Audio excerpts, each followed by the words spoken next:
and Carrie Annie. Oh, it's Chris Avalon Unfiltered, bitch.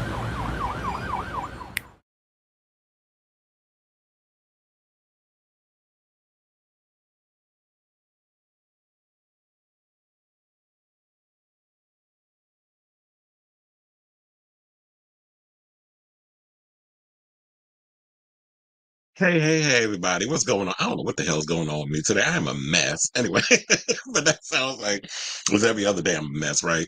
But anyway, what's going on, everybody? Welcome to a brand new episode of Chris Avalon Unfiltered. Happy Thursday. It's your boy, Chris Avalon. And yes, for those of you who are tuning in for the first time, welcome. For those of you who tune in every time, how you doing? Um, yeah, we're basically a show where we talk about all the latest celebrity news, gossip, anything that's going on in entertainment. We talk about it on this here show. So before we get started with today's show, and it is a packed one, and how is that different than any other time I do a damn show, right? Please hit that like button, that subscribe button, and the notification button. So that way you know when we go live before, with a brand new episode of Chris Avalon Unfiltered. And child, as the music was playing for the theme song, I dropped my microphone. It got caught on my shoe. Of the wire. It got caught on my shoe. I'm like, well, damn. And so I'm like running around literally with a chicken, like a chicken with his head cut off.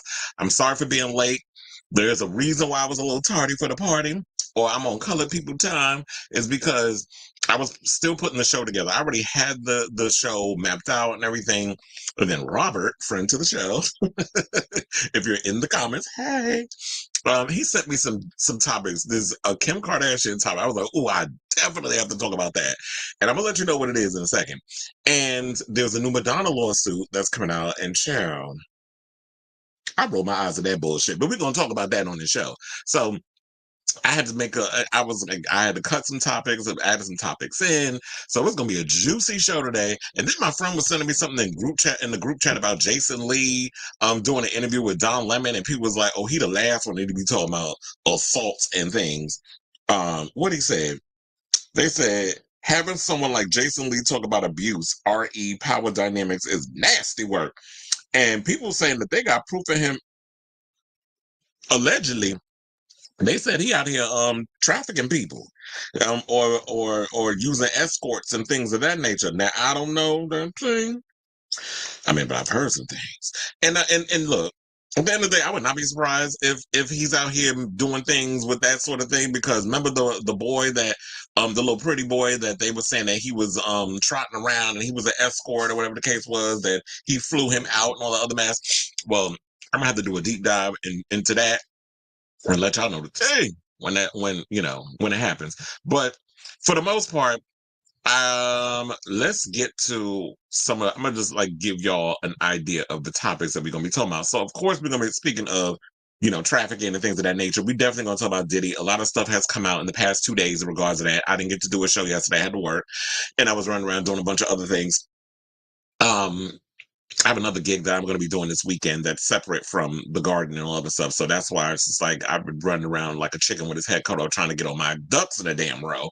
So yeah, we're going to be talking. So we didn't have time to talk about the Diddy stuff yesterday. So I got that stuff. I got, the federal prosecutors, the history of violence. Rolling Stone did a huge expose on Diddy. So we're going to talk about that. Plus, Charlamagne spilled some tea about Diddy and what it was that got Wendy Williams fired from Hot 97. I knew this for years, but we're going to entertain it. And I'm glad that we have someone there to confirm what a lot of us New Yorkers knew about why Wendy Williams got fired. So we're going to talk about that. Plus, Young Miami is out here talking about she lied and said she wasn't into golden showers. And I like pussy.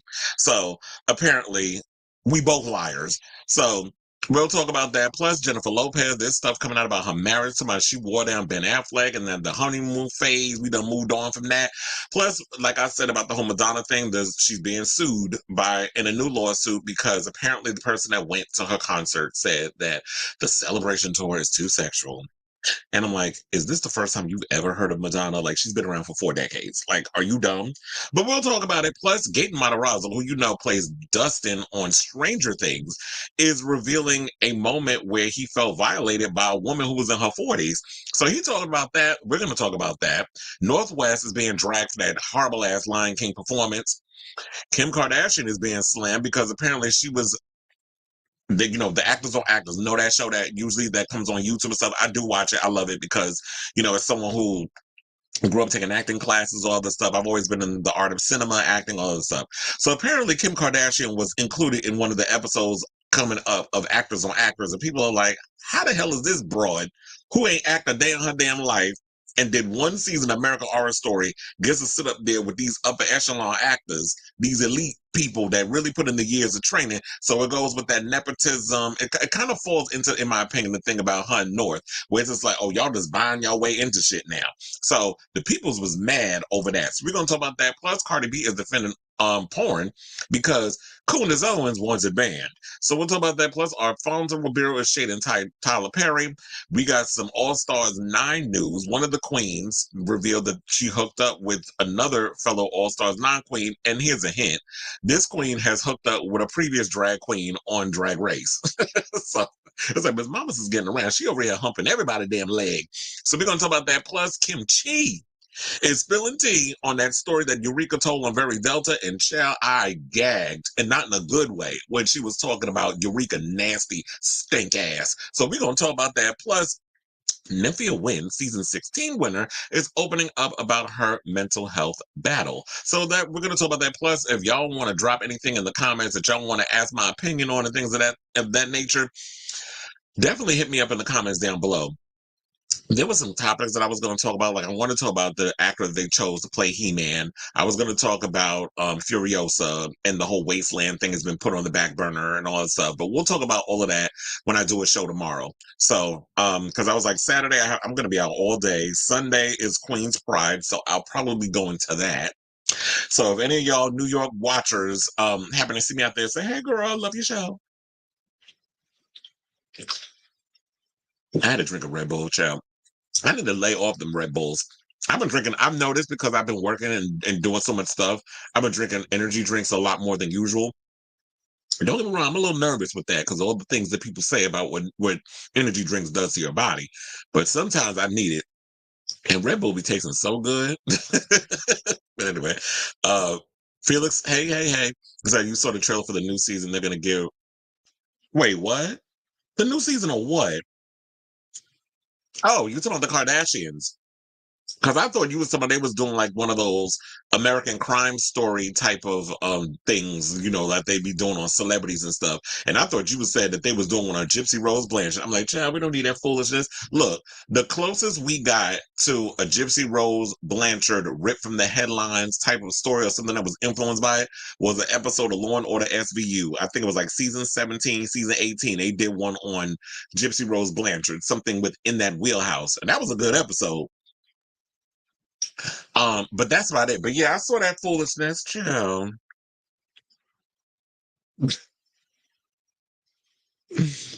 You said that your heart goes out to Meek Mill. That assault was worse than Cassie. What, on his booty hole? Okay, so what do you think? I was gonna say, who y'all think had the worst assault on their booty hole?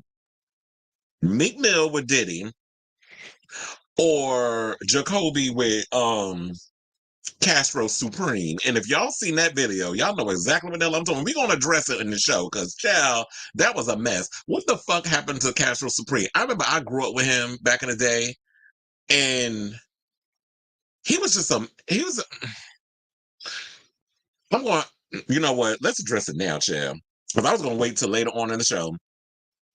Now, Castro Supreme was somebody that, you know, when I was first coming to age with my homosexuality and things, and I used to watch a lot of porn. Yes, I used to watch a lot of hood porn, a lot of thug porn. Shout out to Latino Fan Club. Shout out to Enrique Cruz. Shout out to thug porn. That was my shit back in the day. And one of my favorite porn stars was Tiger Tyson. And Tiger Tyson did a legendary video, him and Castro. Now, I always said Castro, yeah, he was like hood down, had a big old dick, still does. Look like about 11, 12 inches, curves. You know, those are the more dangerous ones because that's going to fuck up your prostate if you let that up in your booty hole. And he did a video recently with Jacoby. And child, now let me tell you, I'm not gonna get no deep dive in it because I felt like my friend Nico Aesthetics did a good enough deep dive on that. And if y'all get a chance, definitely check out his new video that he dropped yesterday because he was dropping all kinds of receipts. And then I saw one from Giovanni, who you know was the porn star, and let me pull that one up. So he was like, He called. He said Jacoby went and R'd him. See here the post. It said Jacoby real life R'd that man, and y'all get sitting up here. Look, child, I can't with the ebonics. Liking this mother flowering sick f of a pedophile, cartoon child porn coded date R sex. Enough is enough. You literally are the black plague of this community, and the veil is off everyone. He said, I've said back for over 4 years being quiet about this sick F is over for y'all. And then, and then on top of that, and look, child, Castro done said in the video that him and his boyfriend was doing the R word. And um you like it was just disheartening to hear. Like if y'all watched the Nico aesthetic video, like hearing the audio even made my skin crawl. And then I seen like the trailer online and he had the shades on, and then at 1 minute I was like, I posted first of all, a couple of days ago, I actually posted a screenshot of Castro naked on the couch. I mean on what I think it was a couch that he was sitting on, and the gut was gutting. And he looked higher than Cooter Brown. And I ain't post the whole thing because obviously, if you show full length, whatever. I just posted up to the abs. Maybe a little bit of the V part that goes down into like the crotch area. But for the most part, it was tastefully posted. And he went and I was sitting there like, child, all the tea that Nico was spilling. I said, y'all out here doing the most. And this is why I feel like, you know what, Candace, see, I wanted to kind of meld this with the whole Candace Owens story. Because I was sitting there like, you know what? This is probably the exact reason why Candace Owens said that we need porn banned. And I don't think we need porn banned. I'll probably repeat this later on, but I feel like everything in moderation. I don't overeat. I don't overindulge in porn. I'm not an overindulger in a lot of stuff. So for me, I'm good with everything in moderation because I'm good mentally that way. But yeah, there are a small group of people that have their addictions, that have their situation where they can't look at certain things, or they have addictions and things like the other. It could be drugs, it could be alcohol, it could be sex, it could be it could be porn, it could be food, could be shopping. Like everybody has their vices. And this is all about knowing how to pull that in. But yeah, when I saw that video, I gagged, and I was sitting there like, "Oh, you really thought that you ate? You thought that you was trying to have your version of Tiger Tyson and Castro, except Castro looked like he was down back in the day. Like he knew the rule. They paid him good money. It worked out. But you're doing this OnlyFans content, which looked cheap as hell. And then you copying off of other people. And then he tried to do a cabaret. I don't even know if that's so, but I heard it was some drama with the whole cabaret thing. And I'm like, okay, so now you're trying to be the gay equivalent of Jocelyn? Like, it doesn't make sense. So I say all this to say, if y'all ever get a chance, definitely check out that video. Look at me promote my friends and things. So yeah, if y'all get a chance, definitely check out the clip or his episode. I think it's like 20 minutes on YouTube. And he broke it down, Chad. And I was like, I'm not even going to sit up in here and try to go into a whole in-depth thing, because I'm like, he had the receipts, he had screenshots, he had audio, he had everything. He put the bells and whistles up in that one. So I get that Nico was like, he hates getting like that and stuff, but sometimes it's warranted, especially when people out here doing fuck shit. And it comes across where you're like violating or taking advantage of other content creators, especially if you like hiding Cooter Brown and you looking like you desperate for cash and things. This is why I don't be paying for a lot of y'all, because y'all be doing that. First of all, you want people to pay for your content on OnlyFans or whatever, and then you want people to pay for those other extra videos on top of that. It's like, why you can't just have a set price, let people watch the content that way, and then go into whatever. I don't like the little extra video for this thing. You got to pay this much, or you're going to give me content on your OnlyFans, and then or as the kids call it, OF. Damn, am I at that age where I'm like, as the kids say, it's like, yeah, so it's like on the OF or whatever, it's like, they have the set price for the regular, like if you want to subscribe to the channel, you want to see all this stuff, and then they in Messenger, if you want to see this, you got to pay $20 or $35 or $50. I don't understand why y'all be doing it. Why you can't just drop all the content on your page, have a set fee, which is what I know a lot of content creators do, and they still make that money, but for a little extra whatever you want to charge. Like, I just feel like a lot of these people out here, y'all be pulling scam stunts and shows and stuff anyway when it comes to the porn. So that's why I can't even get behind y'all. I don't know how Meek can face the world, but Meek always kind of gave me Butch Queen T. And didn't Nicki Minaj at one point imply that somebody she dated was how you doing? Speaking of Nicki, I heard that she's coming back and doing another leg of the Pink Friday 2 tour in the United States. And she's coming to my job again in September. I think it's September 6th. So look, Gag City about to gag again. The barbs and stuff is gonna be real happy because her tour is doing really well. And I'm like, say what you want about Nicki, and she has her fingers, wrapped around that fan base strong. I have never seen something like that. Like her fan base is something else. So I applaud her in the fact that she is successful and she's able to do what she does with her career and stuff. So kudos to her. But anyway, let's get into the show and let's talk about Diddy Chair. So, I woke up yesterday. I heard it came out on Tuesday, but yesterday when I woke up, usually what I do is I know they always say you shouldn't go directly into your phone and everything when you wake up in the morning, but of course I don't listen. So I immediately went into my, check my messages, see what's going on, all this other stuff. Friend of mine, hey DJ, in the group chat sent me this post, this Twitter thing, whatever, with the link to the Rolling Stone article. I read that shit, but one thing that kept irritating me, and I don't know why Rolling Stone does this, but shout out to them because, one of the things I will say about Rolling Stone, I don't like when y'all be doing a little stupid music countdown stuff, but I love when y'all do y'all deep dive exposés on a lot of celebrities whenever they do fuck shit. So I will give y'all that y'all are really good with your investigative reporting. Y'all need to stick to that. Stay away from music countdowns, album of the year things, 100 lists, all that other stuff.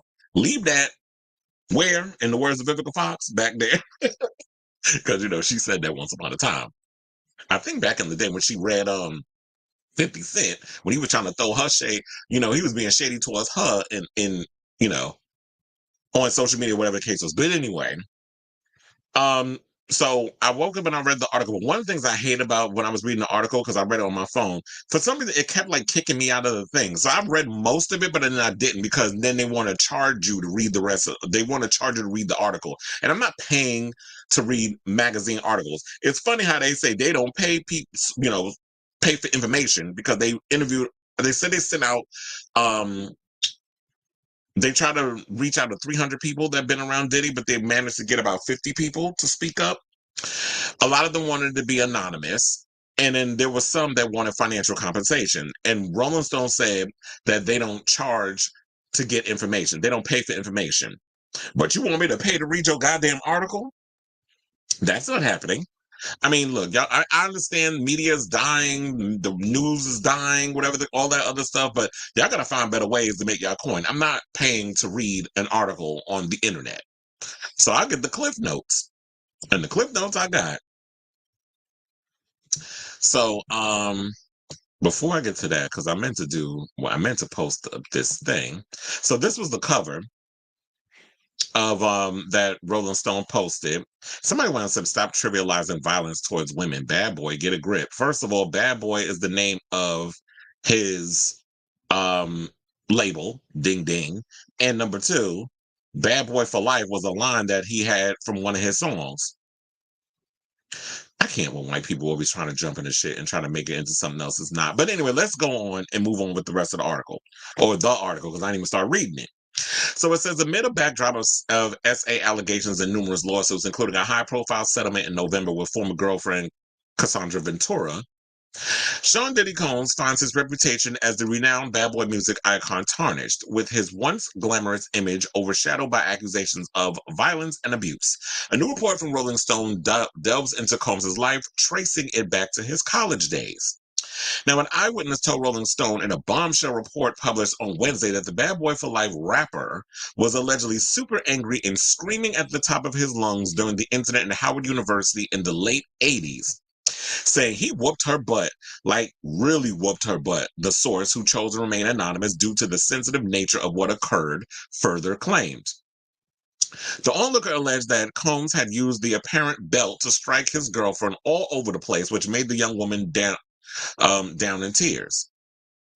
Down in tears? Okay, if that's what y'all wrote, we'll go along with it.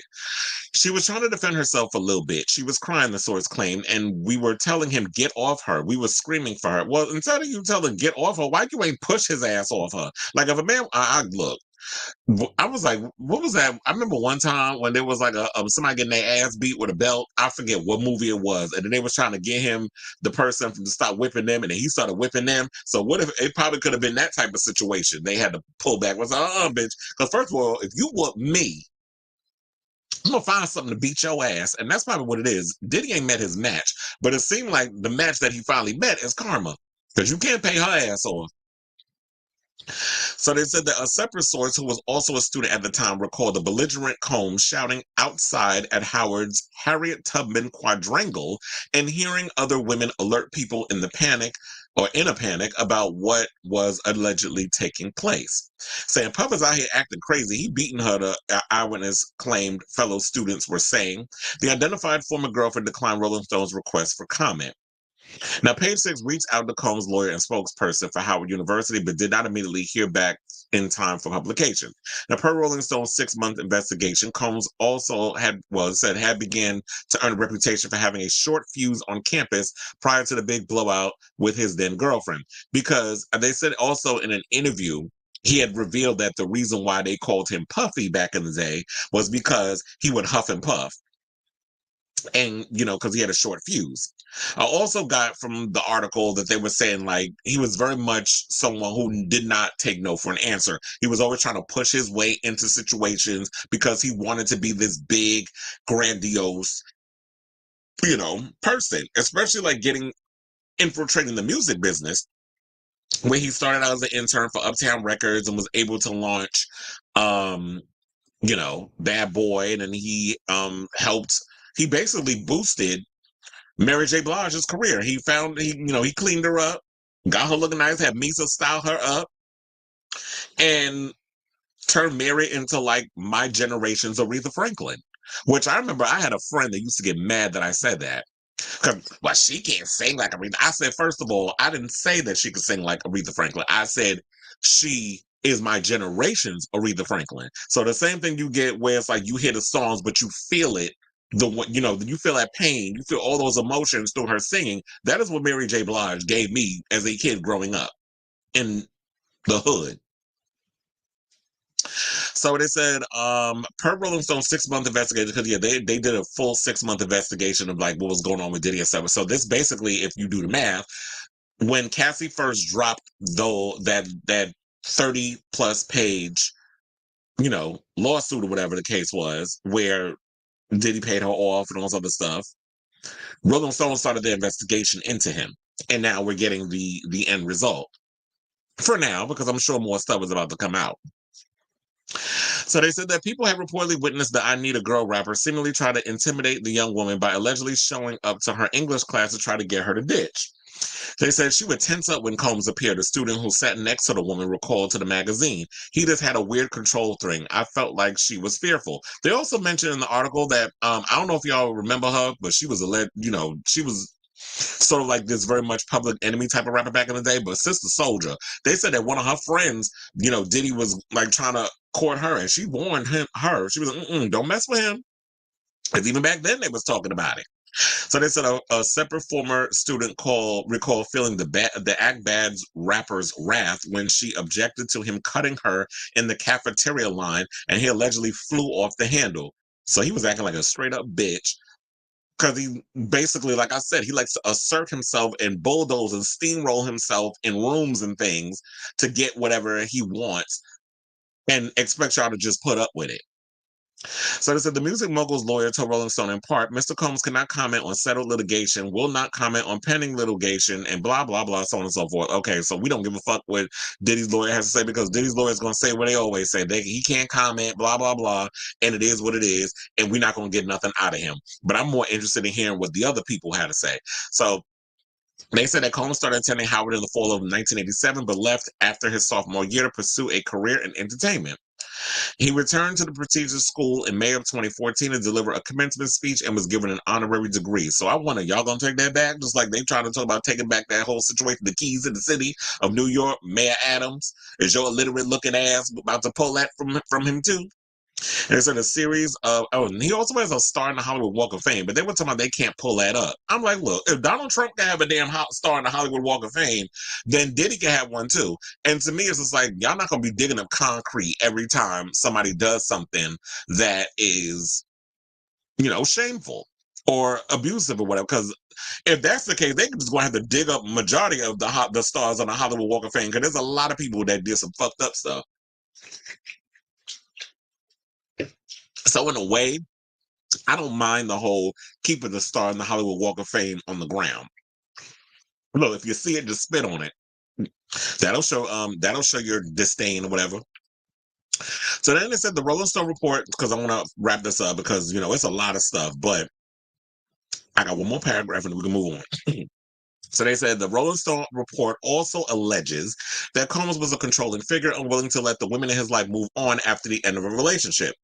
Combs is accused of assaulting late music executive Shakir Stewart at a wedding in Italy after Stewart had begun a relationship with Combs' on and off partner, Kim Porter. During an alleged incident, which occurred in 2000 at music mogul L.A. Reid's wedding, Combs is accused of seeking out Stewart in his hotel room and assaulting him. Stewart's mother, Portia Labrie, as well as two of his close friends, said that Combs broke a chair over Stewart's head. He left him bleeding on a hotel room floor in Italy. This is what Labrie says. He had to have stitches, and then Combs threatened him. He used the KILL word. That's when I said, you need to get out of this business. This man is crazy. And the gag is, he's dead. So do we need to dig him up and do an autopsy? Same thing with Kim Porter. Like there seems to be a trail of bodies wherever you see Diddy go. And don't even get me started on many of the conspiracy theories that people actually believe that Diddy had Biggie unalived. Because at one point, Biggie was trying to hurry up and fulfill his contract and leave Bad Boy Records. And everybody knows that Biggie was Diddy's biggest star on the roster. He had so many other artists or whatever, but at the time, Biggie was basically the biggest star to come out of Bad Boy Records. So Biggie wanting to separate and move on and go to and have this lush career outside of Bad Boy, Diddy wasn't letting all that go. And it's funny how I was reading like a lot of people, because I have this clip that I want to show y'all too. Like when I talk about the Charlamagne thing, which irritated me because one of the guys was like, oh yeah, well now that I've seen the video and everything, now I believe everything that Cassie says. So anything that comes out about Diddy, I'm inclined to believe it. It's like, why does it have to take for y'all to see physical goddamn evidence for y'all to believe stuff? If somebody says something happened to them, believe them until proven otherwise. When people show you who they are, believe them. So all this gaslight, all this looking people in the face, them dead eyes that Diddy got, and he be lying to people, and y'all sit and eat it up, hook, line, and sinker. I didn't buy into it from the beginning, because even when he released, when he was like, "Oh, I'm going to give everybody their residuals and stuff back," so now, I mean, the rights to their music and blah blah blah, and I had friends that was up in there talking about, "Oh yeah, that's amazing that he's doing." I'm like looking at it like, are y'all dumb? Like, don't believe the hype of what Diddy's trying to sell y'all. He done wore all them damn things out to the point where they ain't worth nothing. Aubrey O'Day said that. She said basically it was like, okay, so now I'm gonna get the rights to the music back and everything, but at what cost? Like I gotta sign an NDA. I'm not gonna be able to speak on Diddy ever again. First of all, that's not gonna happen. Aubrey always had her foot on his neck. And in regards to talking about him, 50 Cent too. And I don't understand like why. And then she was like, okay, so now when you look back at everything, because she comes from a family of lawyers, she was like, I would have been making like $500. Like, what the hell am I going to do with $500? They had 2 platinum albums, Danity Kane. What the fuck am I going to do with $500? That ain't worth nothing. And so, which also explains why, why a lot of these celebrities out here drug trafficking and things of the nature, because that's what they trying to get Diddy on too, is the sex trafficking. They had the moving weight, moving keys of drugs, and the pink cocaine and all that other stuff. And then the little white boy that got arrested, remember him? He took a plea deal, so he's saying like a damn canary. Diddy going down. And we're going to get into that story in a second, because I got the story about the federal prosecutors that are preparing to bring him, the accusers and everybody, for a grand jury. So we'll get into that in a second. But let me know what you guys think of this story down below in regards to all that. Like, I'm gagging. I'm entertained, but also this is sad that Diddy, this is what your career has become. I mean, quiet as it's kept, I ain't never liked your ass anyway because I knew how you was moving in this business for a long damn time and the way you steamrolled over people and the way you treated people. I'm glad it's coming out now, and it irritates my spirit sometimes, even when I'm watching a lot of these people that be on these, on these podcasts, whatever the case was. Oh, I can't believe that he would do these things. He looked me in the eye and said he would never do these things. I'm like, okay, because a lot of y'all fit that narrative of being toxic too and not respecting women. But for those of us who know, we've known, and I've always heard stories about Diddy for years, decades even. So I'm just glad the chickens have come home to roost. I'm glad that it's all coming out. If y'all watch any video that I've ever done about Diddy long before this story came out, y'all know I've been calling his ass the devil. So this is not me jumping on no bandwagon or trying to act brand new. I've been said the shit, but I'm just glad that it's coming out and he is getting what's coming to him. I wish more people would, like that one that's trying to run for president. We need to hurry up and have him get his shit handed to him, because I don't need him in the country for another 4 years. Quiet as it's kept, I don't want Biden either, but we here, we stuck. Voldemort and Satan, which one? Anyway, so let me know what you guys think down in the comments below. Okay, so we have comments.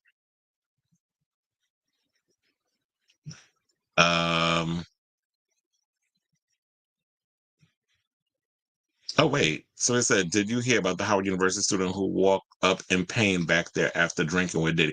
No, I didn't hear about that. I mean, I heard about like the stuff that we talked about with the what do you call it?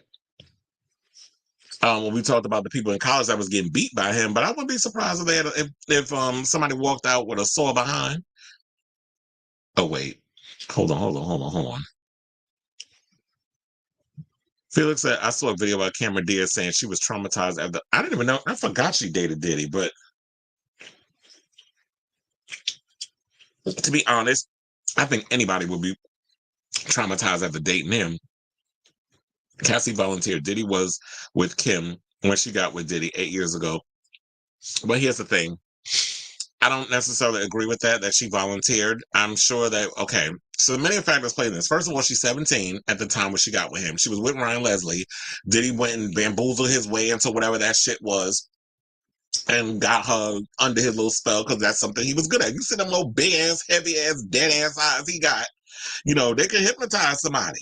And, one of the things about sociopaths and abusers, they can be very charming when they need to be. And there are ways about them that they can get what they want out of people when they need to get whatever they want out of them. Cassie was also 17, wet behind the ears, and young. She didn't understand what's going on, but also, I'm not going to discount for the fact that, yeah, she probably was up in there laughing at Kim Porter, but like, oh yeah, I'm the young new thing. But yeah, that could be, I'm sure probably all of that happened. That still doesn't give a grown-ass man pushing 40 who knows better and who understands how this world works more so than a 17-year-old does, the right to put their hands on a woman, regardless of the age. But Cassie's age plays a factor in this because she was transitioning from a teen into an adult. When you're 17, your mind still ain't all the way there. Women mature faster than men, though. I will say that. Around 25 is when the guy's frontal lobe starts to open and we start to actually mature as men. Some more than others. Some of y'all still out here acting like y'all 25 and y'all pushing 50. And then when your whole bachelor situation ain't bacheloring no more, then y'all want to find you a significant other to get with. So, and look, we saw from the video, when you say 8 years is a long time to be with an abusive, cheating man, there's a lot of people that get so broken down mentally. So that's the way it started. When it comes to abuse, they start with your mind first before they start with the abuse. And they don't just off the rip slap the shit out of you and knock you into the next room. They start with the breaking down of your mind. And then all of a sudden, you ain't realize you caught up in the matrix and you don't know how to get yourself out of it. Then they start with the physical. And we saw from the hotel surveillance, because clearly Diddy was so comfortable smacking broads around, he didn't care that he was doing it in a public forum. Because he felt, I'm Diddy and I'll do whatever I want. I can get away with it. But sir, you're not a white man. You're not the 1% of this world. Yeah, you were part of it financially of the 1%, but as a black man in America, you ain't nothing but a nigga, sir. Sorry. That's just the way they look at you. That's the way they look at us. That's the way they look at us, people of color.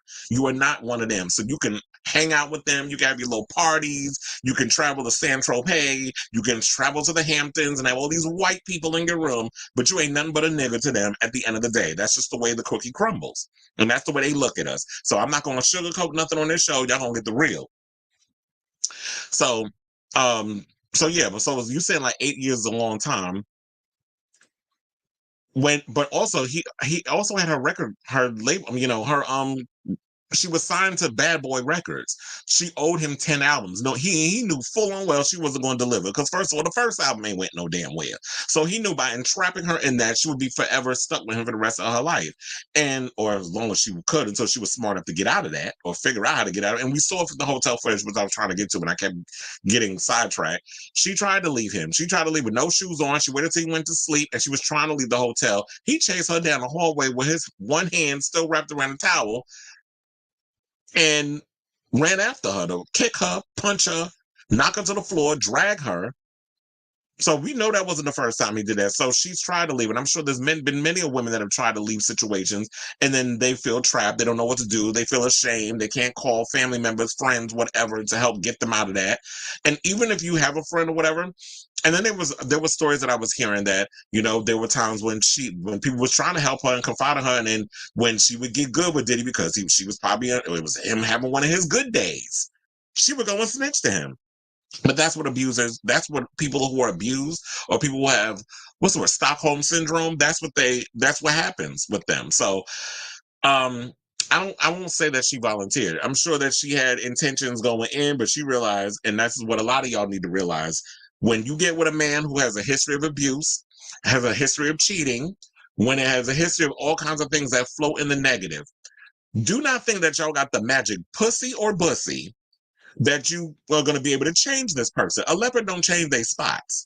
People are who they are for a reason, and they remain that way. And Diddy has been able to get away with being that same narcissistic, sociopathic prick since the 80s. Because we said, and what I've said before in the show is, what the hell happened to you in your childhood that made you this way? Because nobody just wakes up one morning and just decides to be an abuser.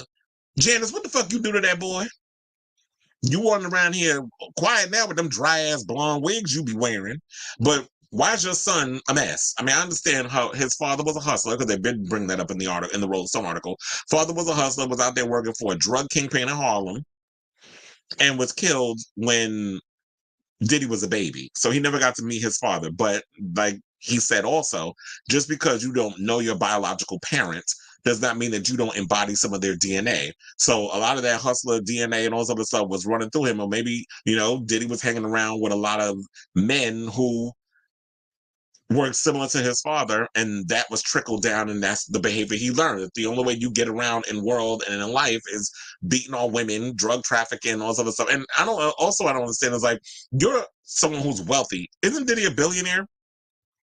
Why do you need to sell drugs? Why do you need to traffic women? Why do you need to do all that criminal stuff? Like, that's for the gangsters. But I guess what it is that Diddy is a wannabe gangster. So when you have this persona, especially, because me growing up, hip hop did have sort of like this persona. A lot of my generation and older were inspired by Scarface, were inspired by Goodfellas, was inspired by The Godfather. So a lot of rappers embodied all that. We even had a rapper named Scarface.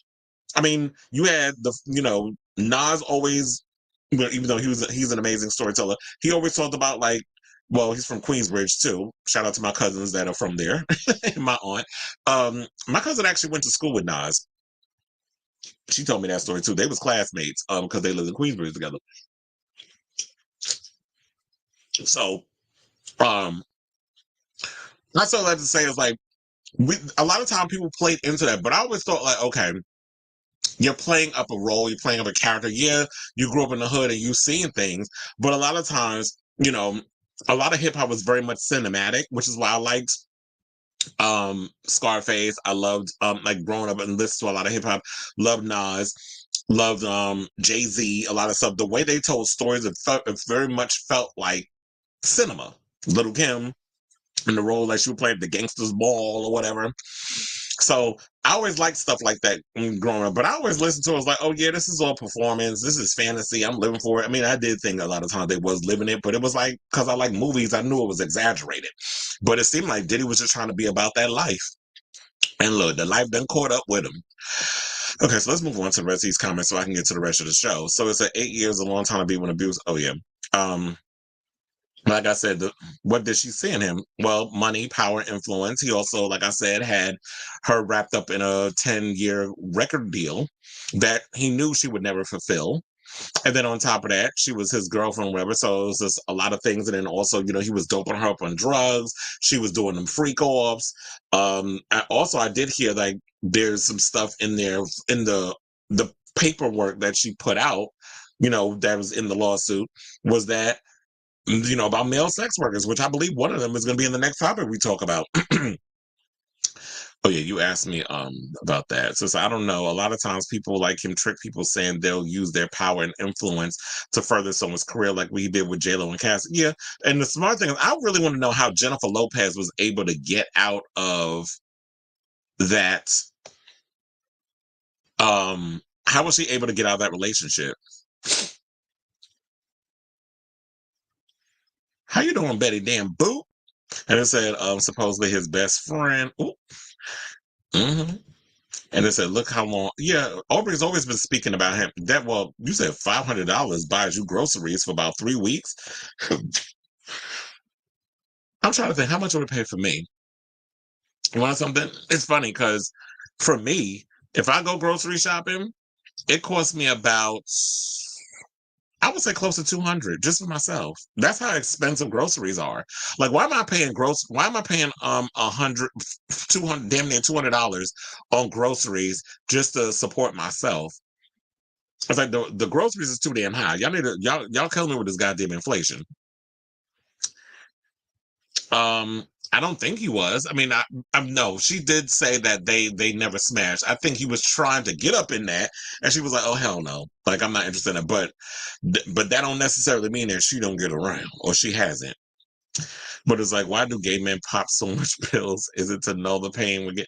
I mean, look, there's poppers, there's other ways of getting it, but there's overall, I think, especially when it comes to a lot of gay men, especially like an Andrew Gillum, whatever the case is, a lot of them do it because, like, party drugs, like meth is very big in the gay community, especially amongst gay black men. It seems to be the ratio is getting higher in regards of black gay men and meth use. I don't like putting pipes in my mouth. I ain't putting no glass penis in my mouth. Meth is one thing I'm not fucking with. I knew people who did meth. I've hooked up with guys who were in the throes of partying. Never again. Because I didn't know it until I got to his place. Like, he was acting a little too paranoid. This was a hookup. I was like, oh hell no, never again. Like, I will never hook up with somebody who does like crystal meth and all other shit. That's just it's not fun to see people in that way. But I think a lot of times it's they want to feel this sense of euphoria. They want to feel that sense of high, but also there's a deep rooted shame in gay men when it comes to being sexual with someone of the same gender, because society, religion, the church, that sort of thing says that being gay is not okay, when homosexuality is natural. Animals been doing this since the dawn of time. Gay men were hunching and stuff. There's rite of passages, especially at the Roman Empire, with the soldiers, or they would get with the younger boys or whatever. That would be a rite of passage for an older man to have sex with a younger man. It wasn't sexual, it was a rite of passage into manhood. So a lot of stuff has been changed because Catholicism, Christianity wanted to rear its ugly head and indoctrinate and change up things, but homosexuality has existed since the beginning of man. So I do think that a lot of factors plays into why gay men pop a lot of drugs. It's because I think it's just they just want to feel that sense of euphoria. But they have to realize that it's always the first time you'll feel that sense, and I think they're always chasing it. But you have to realize once your body has already felt that sense of euphoria, you can't go. You're always going to constantly be chasing that feeling. You're going to constantly be chasing that vibe, and you're never going to get it back. So I think that's when the addiction kicks in, because it's like once your body's already felt it, that's it. So then you're not going to feel it again. That's why it always feels different. It's like, well, damn, it didn't feel like it did the last time, but now your body's used to it. Thank you for loving the channel. I love that that you love and support the channel. There's a lot of people believe he was probably hit. I believe it. And I feel like she was implying it in her documentary and stuff. I feel like that she was. It said made me think of when Tina Turner left. I expect except Diddy. You know what? It's funny because great minds. Because I was thinking the same thing. I was like, you know what? This is kind of every time whenever I look at the Cassie footage or whenever I hear all this stuff, I was like, damn, why am I having like Ike and Tina flashbacks? Because it just took me to that what's love got to do it. And I love the fact that, you know what, Tina got tired of Ike ass and she put paws on him. She's like, I'm gonna fuck him up. I don't care how my face and everything look. I don't care if my suit gonna be bloody. I don't care if my eye gonna be hanging out on the side of my face or whatever the case is. I'm getting a couple of licks. And she had them rings on her. She went toe to toe with his ass. And she was able to get away. Left everything behind, and that's what seemed like what Cassie was trying to do. Except she took took a bag and she left her shoes. But it's just like when you find a way to you have to find ways to sneak out of the hotel room, and you don't walk around with shoes or whatever. That just goes to show that you are at your wits' end. This has happened one too many times, and I'm just tired of trying to get out of those situations. And then of course, Cassie said that she was numbing the pain when she was taking the drugs during the freakos. And then there was the other incident we talked about where one girl who filed a lawsuit said that he would shove ecstasy down her throat as well as Kim Porter's and had them two going doing sexual things to each other. So Diddy was crazy. And if y'all think Diddy wasn't out here hunching the men's during them freak off sessions that he was seeing male sex workers hooking up with all these other people, then I got a couple of shares in Boca to sell you. I don't even know what the fuck Boca Raton is, but I got a couple of shares. So it said Andrew Gillum was close to being governor when he was. Yeah, I remember that. And he was not blood, bussy, juice, and drugs. Yeah, I remember. It was like he was. I mean, there was some male sex workers that were there, and I believe that he was under the influence of meth too. And I remember, I think recently he went on the episode of Tamron Hall. I didn't care enough to watch it. I was just like, whatever, child. I met Diddy when Biggie was alive. He had a listening party in his New York City studio. He was cool, quiet. Well, yeah, I guess. Well, I mean, that's good that he was, that way. But I guess maybe he was in one of his good moods then. What do I think happened in the hotel room before Cassie ran out? Do you think she was trying to sneak out with a bag? No, because I feel like she didn't really have much. She had a purse. She didn't have her shoes. She just had the clothes on her back. I just think probably it could have been a freak off that happened the night before. They were probably doing drugs. He was probably smacking her around or whatever, and she was just over the bullshit. So while he finally passed out, she's like, "Okay, this is my moment." But apparently, it didn't work out that way. Malik Yoba used to hang out in Brooklyn picking up women. Never knew. Well, he's into trans women,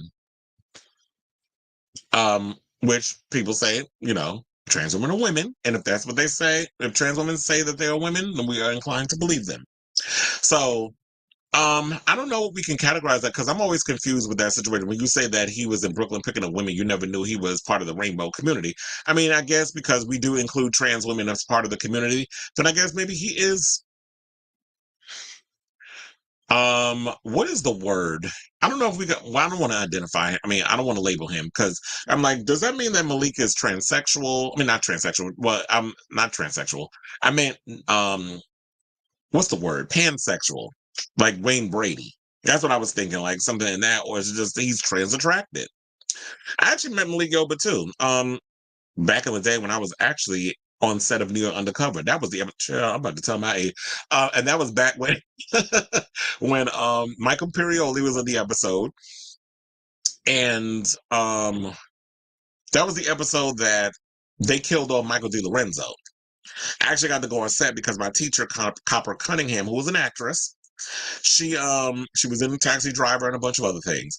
She actually knew the makeup and people that worked behind the scene. Yeah, they were black. So this is why I was like, that's why I was always shocked when people were like, oh, they don't be having black people on sets and this and the other. And I'm like, there were black people working on Your Undercover that were behind the scenes that was doing hair and makeup. So I got to meet them. I mean, I got to go backstage. Jonathan LaPaglia was there staring me down in the face. I don't know. I was like, I know you're not looking at me like you want to eat me up for lunch, chair. And that was when I met Lauren Velez was backstage and stuff too. She was in the midst of changing into her clothes. What was it? Costume for the show or whatever. So she had to get like a quick touch up and stuff. So that was when I was on set of New York Undercover. And Michael Imperioli actually recognized my teacher, which was funny, I guess, because, when you watch, growing up back in those days, you watch a lot of Scorsese films, and especially if you're from New York, like people recognize people. Okay, so you say it's in West Palm Beach. I think I knew that Boca Raton was in Florida. I was just being funny. And so I saw the Spanish dude Malik Yoba was dating. He is 6 feet and built. Oh, how you doing? Well, if Malik Yoba is part of the LGBT LMNOP community, how you doing? In the words of Wendy Williams. Michael from Good Times is a heavy drink. Oh yeah, I already heard legendary stories about the youngest from Good Times, that he was a big old queen. But anyway, all right, let's get to this next story about Diddy. So they said that federal prosecutors are preparing to bring the accusers of Diddy before a federal grand jury in New York City, according to a report. Now, thanks to the Independent for the story, by the way. So it said possible witnesses have been notified by investigators that they could be brought in to testify in front of a federal grand jury in New York City. This is what CNN reporters citing sources similar to the probe. Now, a spokesperson for the Homeland Security Investigations Agency, which would be HSI for short, declined to comment on the existence of a grand jury, but said the investigation remains ongoing. This is according to CNN. Combs had been named in multiple civil lawsuits since November, accusing him of trafficking, SA, and the R word. He has dismissed all alleged wrongdoing, with his attorneys branding the lawsuits and their accusations as money grabs and labeling them baseless and sickening. I just had to say that like a drag queen. Sickening part. But it was like CNN reported that the potential witnesses have not yet been prepared for testimony. HSI investigators are believed to still be in in the process of gathering evidence and questioning potential sources to ensure that an indictment, should be one, is bulletproof.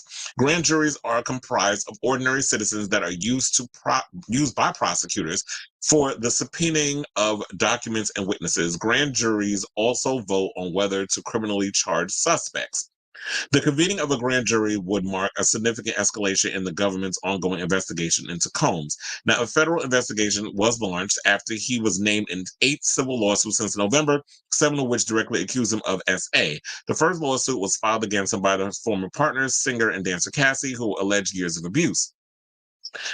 They said it was filed under the New York Adult Survivors Act just before it expired. This act offered a 1-year window for adult victims of SA to come forward with civil claims regardless of statute of limitations. And I'm glad we actually have that, because one of the things I don't like, especially when it comes to SA or any kind of abuse that towards people, women especially, is the fact that they have these short statute of limitation windows. And I'm like, how the hell are people able to, like, there should be no statute of limitation. It should be whenever people feel comfortable enough to come forward. And I don't understand like why they even have that. But y'all need to there needs to be laws and changing of that. I know Sunny Hostin mentioned something on The View that they did it towards like kids who were who have had to deal with being violently abused or whatever, I guess in the home or whatever. But they need to do that for all kinds of abuse and not just one particular little situation, because everybody's incidences aren't the same. Everybody is individuals. So things should be taken on an individual case by case basis, in my opinion. So they said, according to the complaint, which cited an altercation as occurring around March 2016, and this is what we saw, that they said he became extremely intoxicated and punched Ms. Ventura in the face, giving her a black eye.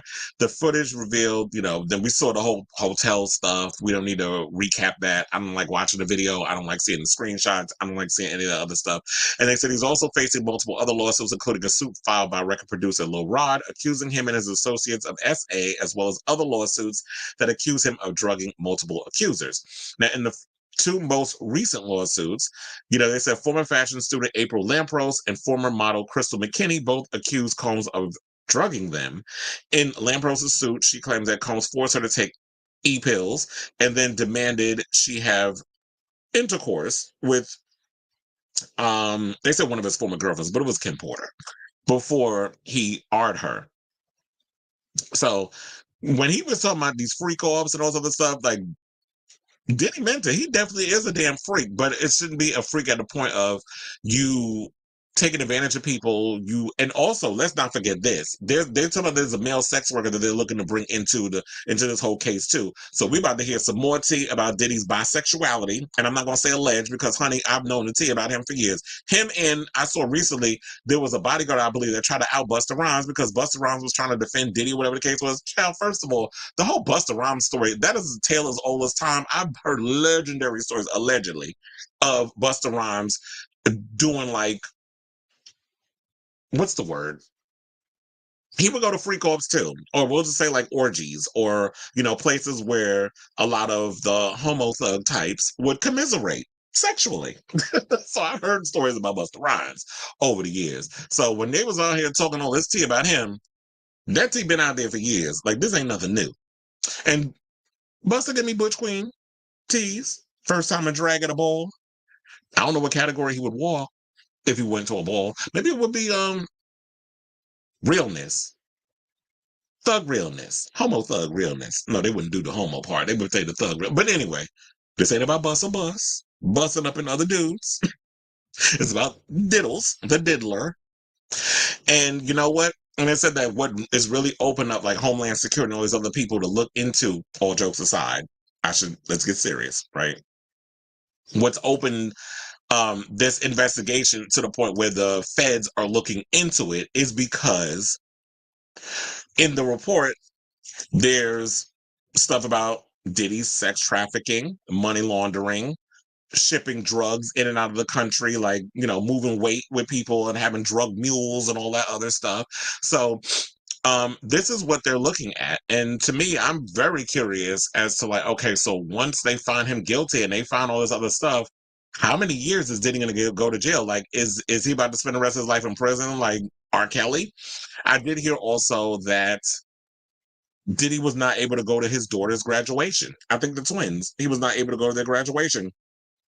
And in a way, I feel bad for the kids because their father's a piece of shit and has probably done a lot of crazy things to the mother of all those children, from what we've heard, with his abusive behavior. And that's someone who has serious problems that has never felt the need to get his temper under control. So I was trying to see if I had anything on some other stuff regarding this case that was sent to me in my phone, but I didn't. I just saw like a friend of mine sent me some stuff about Jason Lee and the fact that I guess he was talking about where is it? Let me see. He was talking about something with this whole situation. I'm butt naked in bed right now. There ain't no camming up. Oh no. So Bigo. Child, he on Bigo to my heel he butt naked in the bed about to cam up. Not Jason Lee. He told us about child. Yeah, another one. Are we about to get ourselves surviving Jason Lee's video or article or something of that nature?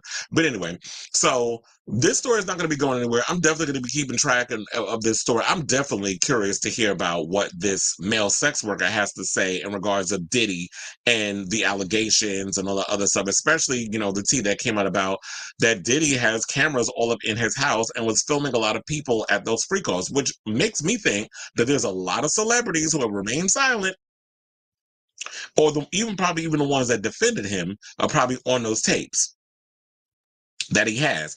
And to me, it's like, I think if people are in your home, I believe you have to let people know that, okay, so I have cameras all up in this house and anything that goes on up in here, is being recorded. I don't think he told people that he had surveillance and stuff all over the house and that he was able to record a lot of people doing stuff, which means that there were, them freak calls that was probably happening at his house. He has footage of it, and he's probably sat there beating his dead dick, because I've heard the words about his penis don't work from all the drugs and stuff that he was using over the years.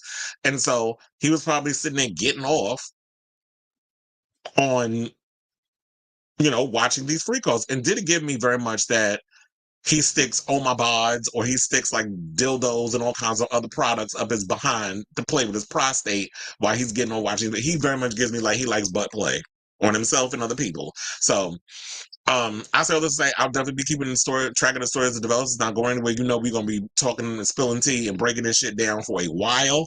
And that's what I'm definitely curious about, because I know like the black blogs, whatever, y'all gonna sensationalize and be so fixated on the male on male side of Diddy's personal life, which I don't think we should be. We should be looking at the bigger picture, which should be the abuse and all that other stuff. So let me know what you guys think of this story down below. Okay, so we have comments. Driver C says, now Cassie's makeup artist. Oh yeah, I did see that. We did see. I did see that. That story came out because a friend of mine sent me that before I started the show. And you said, why didn't she say it back then? I keep reiterating that a lot of people, even in the Rolling Stone article, they stated that a lot of people did not want to go on the record to even speak to Rolling Stone about the recent article that came out 2 days ago out of fear of retaliation. So there were some people that were scared to come out and say things. Now you have Tiffany Red, you have, so many other people that are coming out and saying things because I guess they feel that, what, Diddy doesn't have, and this has happened, look, it happened with Harvey Weinstein, it happened with R. Kelly, it happened with so many other people. When that power that you had in the beginning, where you could destroy people's lives and their livelihood and their careers and stuff, when you are no longer in the, pun your name, in the driver's seat of the industry, pun intended, you cannot, now people feel like, okay, so now I can come and I have the courage to come out and say what it is that I want to say about this person that I was too scared to say about when they were in a position of power.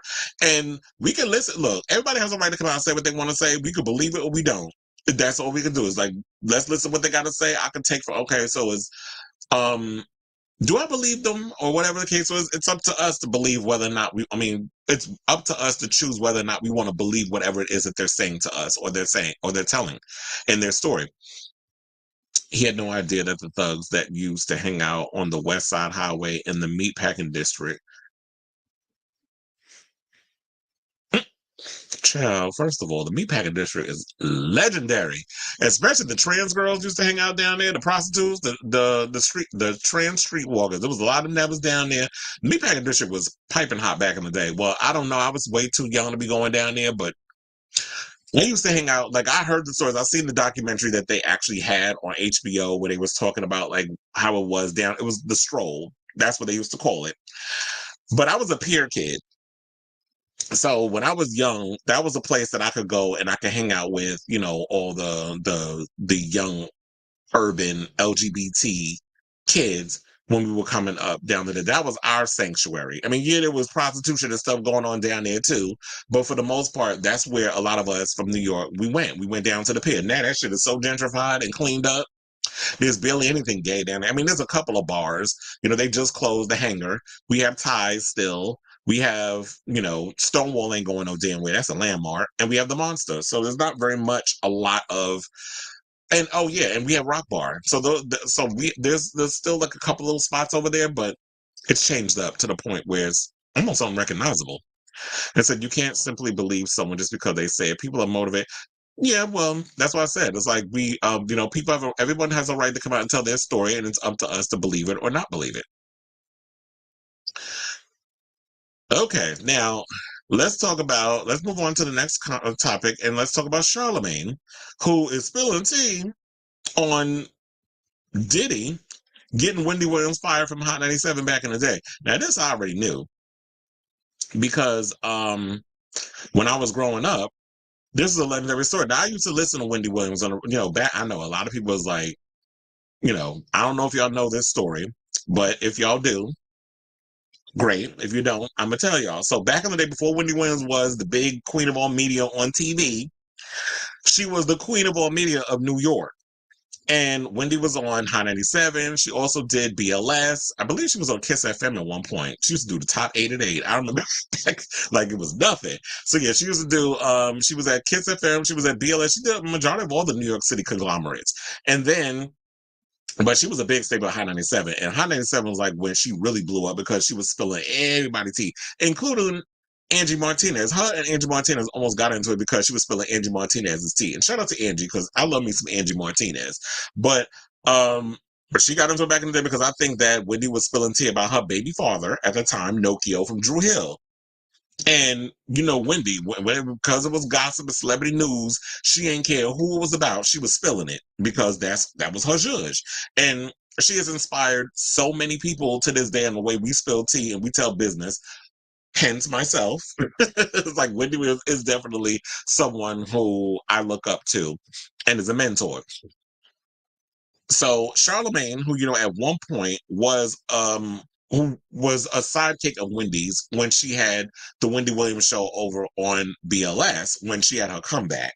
Because at one point, you know, Diddy got her fired from Hot 97 and she had to go to Philly where she did a morning show, I believe, and then she got fired from there too at one point. And then after that, I think that was when she negotiated. She was able to come back to New York, and then she went and did BLS. Then she brought on Charlamagne. Charlamagne was up, you know, brought up under her wing. He was she was his mentor, and Charlamagne is where he is today. But that's how I heard of Charlamagne because he was on Wendy Williams' show. But anyway, so he went on the he was on Andrew Schultz's Flagrant podcast. And he addressed the history between Wendy and Diddy, which goes back, you know, since the 90s. And he revealed that Diddy was responsible for Wendy getting fired because she used to call him gay back in the day. Yeah, where you think "how you doing" came from? "How you doing" was not the official greeting of the show. And she always said "how you doing" was a code word that Wendy used to use back when she was outing rappers and other famous people in Hollywood on her show. That's why we use that to this day. So that's the history of "how you doing." But anyway, so we do have the clip where I want to play for y'all. Hold on, because it's like I'm opening everything else but what I'm trying to get. Where Charlamagne is talking about it. So please hold. And here we go. I didn't think I was going to ever see a video like this. I heard abuse whispers. So Really? I was thinking, yeah. I heard gay. I'd never heard porn. I always heard gay. Gay nonstop. And that was enough. People were like, That's because of Wendy Williams. What'd you say? Oh, that was Wendy. Wendy's whole thing was Diddy was gay since the 90s. She knew, dog. No, Wendy was We throwing that already out an apology. That's why Wendy got fired from Hot 97. Wendy got fired from Hot 97 by Diddy because that's when Bad Boy was smoking hot. Wow. And she got fired for putting that out there. Like, do you think that Diddy held on to the gay rumors so that people didn't know what he really was? Yeah. ooh. Because that's the perfect smokescreen. You'd rather people think you're gay than beat women. And by the way, here's the wild thing: we still don't know what Diddy is. I mean, we know a little. We know little. We know bits and pieces. Yeah. This shit might be deeper than rap. We don't know. Like this might be a whole rabbit hole. You might be like, oh shit. Seeing this video. That's what I was trying to get at this whole time. Okay, that is the wildest story that came out of a lot of this shit, and nobody gives a fuck. Let's talk about it. What story? Pull it up, Mark. I don't even want to repeat it. Oh. Pull it up. This shit sounds so crazy. No, type in his name and Diddy. But this is why I believe all the Cassie allegations because of this video. Because See, and this is what I was alluding to earlier. So the one on the end, I don't know his name, nor do I give a fuck. But the one thing that irritated me about him, oh yeah, now I'm inclined to believe everything because of the video.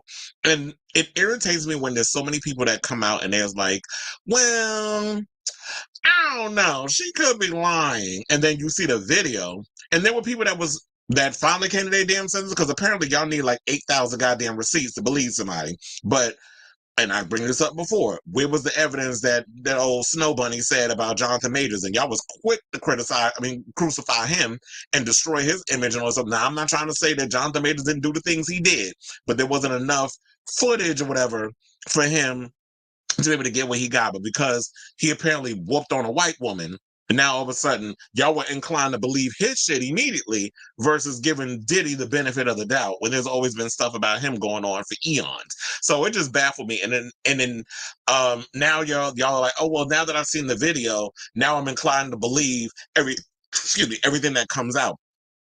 And fuck the rest of y'all that was running out here talking about, well, what is she, like, even after they saw the video, well, what did she do to make him do that? Excuse you, let somebody smack your ass around a couple of times and let's see how you get off on that. So I don't get it. People just baffle me sometimes. She describes this what happened word to for the word. T. Oh, so yeah, now it's like I believe everything she said. Yeah, Yeah. 1000%. I'm not. Yeah. This is horrifying. Also, Diddy's bullshit. While you're getting that, Diddy's bullshit ass excuse, like how he couldn't mention Cassie's name in the apology. There's no rule you can't apologize. Whatever. Oh, I'm not laughing at that. No, Well, he can apologize if he actually meant the apology. The problem is that part of the deal, he and Cassie could not mention each other's name, but he could have apologized and said, apologize to the people that I hurt and the things that I've done and all of this. He could have worded it in a way where it was like, we know what you mean and what you're implying. You don't necessarily have to say the person's name, but sincerity is not, Diddy's middle name. It's gaslighter, it's user and abuser. He's not somebody who understands what it means to take accountability for their actions. I'm laughing at this shit. I'm laughing at this shit. That Marcus. Yeah. Also, you called her a liar like 3 days ago. Yeah. Get the fuck out. Said she was looking after for a quick buck. You're a fucking scumbag. And maybe this is more triggering for me because whatever. But like that shit. Why is it more triggering for you? I grew up in a house. I didn't see that ever, but I grew up in a house where there was abuse. So it was like you watch that, and this is way more extreme than anything I saw. Like she's trying to sneak out of the fucking room. He's dragging her by the hair. Not gonna pimp my struggle. I didn't see anything like that. But watching that is like, fuck this guy forever. Did you ever try to intervene? Yeah, I did one time. You got your ass kicked? No, we didn't do anything. I just stood in his way and I didn't say a word. I didn't even look at him, which I'm kind of like, I just got in his way. And I remember thinking, if this goes down, this goes down. Yeah. That's okay. So we don't need to hear any more of that because I feel like we got the bells and whistles. We got enough of what the whole situation with Wendy is. I don't even know what they're trying to pull up because I didn't get to watch the whole video, but y'all got the gist of it, that he confirmed basically that he got her fired from Hot 97 because of the whole things about his sexuality. And I think Andrew was on something. I do feel like a lot of people do think that just because, like, I would rather them think that I'm gay. I would rather them have the rumors going around. First of all, I don't think Diddy is gay. I think Diddy's just a freak and he may have bisexual tendencies. I don't think he's gay. Or maybe what it is, maybe he could be gay. Because a lot of times when you're black, a male, and you're someone who is a powerful figure, you are so deep in the closet and you have that because, of course, when you grow up in a religious home or whatever the case is, maybe he had deep feelings. Maybe he is a homosexual. And a lot of times when you get those type of gay men like Diddy who hate women, and the fact of the matter is they can't be their true authentic selves, so they take it out on the women. And it's like, these women ain't did nothing to you. So whatever Janice did to your ass back in the day, maybe he could smack his mother around. So all these women probably remind him of Janice. And so he be doing the abuse that he does to these women. But maybe he is on the down low. And that the fact of the matter is all the reason why he's doing this stuff is for that reason. But child, I saw this video over on YouTube of what was it, on the Art of Dialogue, where Gene Deals, this was last year, he said that Puffy stopped Angie Martinez from releasing Tupac's interview that she conducted and details how Puffy got Wendy fired from Hot 97. And said that Wendy had a picture of a man pulling down Puffy pants and a whole bunch of other stuff. So when I saw that, so please hold while we play that clip. Radio, right? High 97. But she said that Puffy, he was one of the people that tried to stop her from playing it. What you think about her saying that? Bro, you started the conversation earlier about what did I mean about the power Puff had.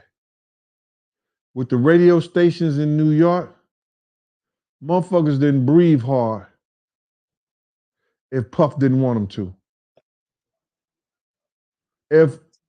If Tupac had anything salacious to say about Puff in that interview, and Angie Martinez told Puff or let Puff heard it, and he told them,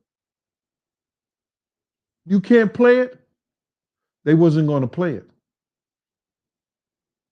Puff got one of the hottest DJs off of Hot 97 because she wanted to put up a picture of him getting his pants pulled down. You understand what I'm saying? Puff had power. Speaking of that, right? I'm happy you brought that up. Kirk Burrows, I did an interview with him some months ago, and he told a story about Wendy Williams. She got fired from Hot 97 because she had a picture of Puffy, and she was saying on air that she was going to reveal the picture. If you don't mind, because he told me the story, but he didn't go into detail. He never told me about what was in the picture. So if you don't mind, give me the story from your point of view and what was in the picture, because for some reason, he never went into detail about that. We were in Cancun, and we were on our way to the Island of Women. You understand? And this is all it was, bro. For whatever reason, dude was playing with Puff. He went behind him and grabbed his trunks and pulled them down. When he grabbed his trunk to pull them down, some girls was taking pictures. They took that picture and emailed it back to Wendy Williams. Wendy Williams said she had him in a compromising position and like it was gay porn or something like that. And she was going to put it out. So they stopped her from putting it out. Okay, so we'll just pause it there. So that way, so now you know why, that whole situation, and with Wendy doing that, you know how Wendy was back in the day. She was just going to be like, So now look, when I'm in a compromising position, this dude pull his pants down. She get to see how, he couldn't work the middle because his thing too little. Because, I think one of the girls that filed the lawsuit said that Diddy wasn't working with much down there. The one that I believe was the fashion, the girl that went to FIT or whatever. She in her lawsuit or whatever, she said that Diddy wasn't packing between me down there, and and all that good stuff. So yeah, I wanted to give y'all an insight into the people that have been talking about Diddy for a long time before this whole thing came out. So whenever y'all ask, why did these people come out and say something then, or whatever the case was, people have no idea how powerful Diddy was back in the day when it came to New York. He ran New York. He ran the label. He had one of the most biggest record labels in New York City. He ran the radio stations. He could tell Hot 97 and all these other people to jump, and they'd say how high, which in my opinion is ridiculous. But that's because the industry is a slave to, oh, well, if you don't do whatever, I'm not going to have my artists come up to your show and give an interview.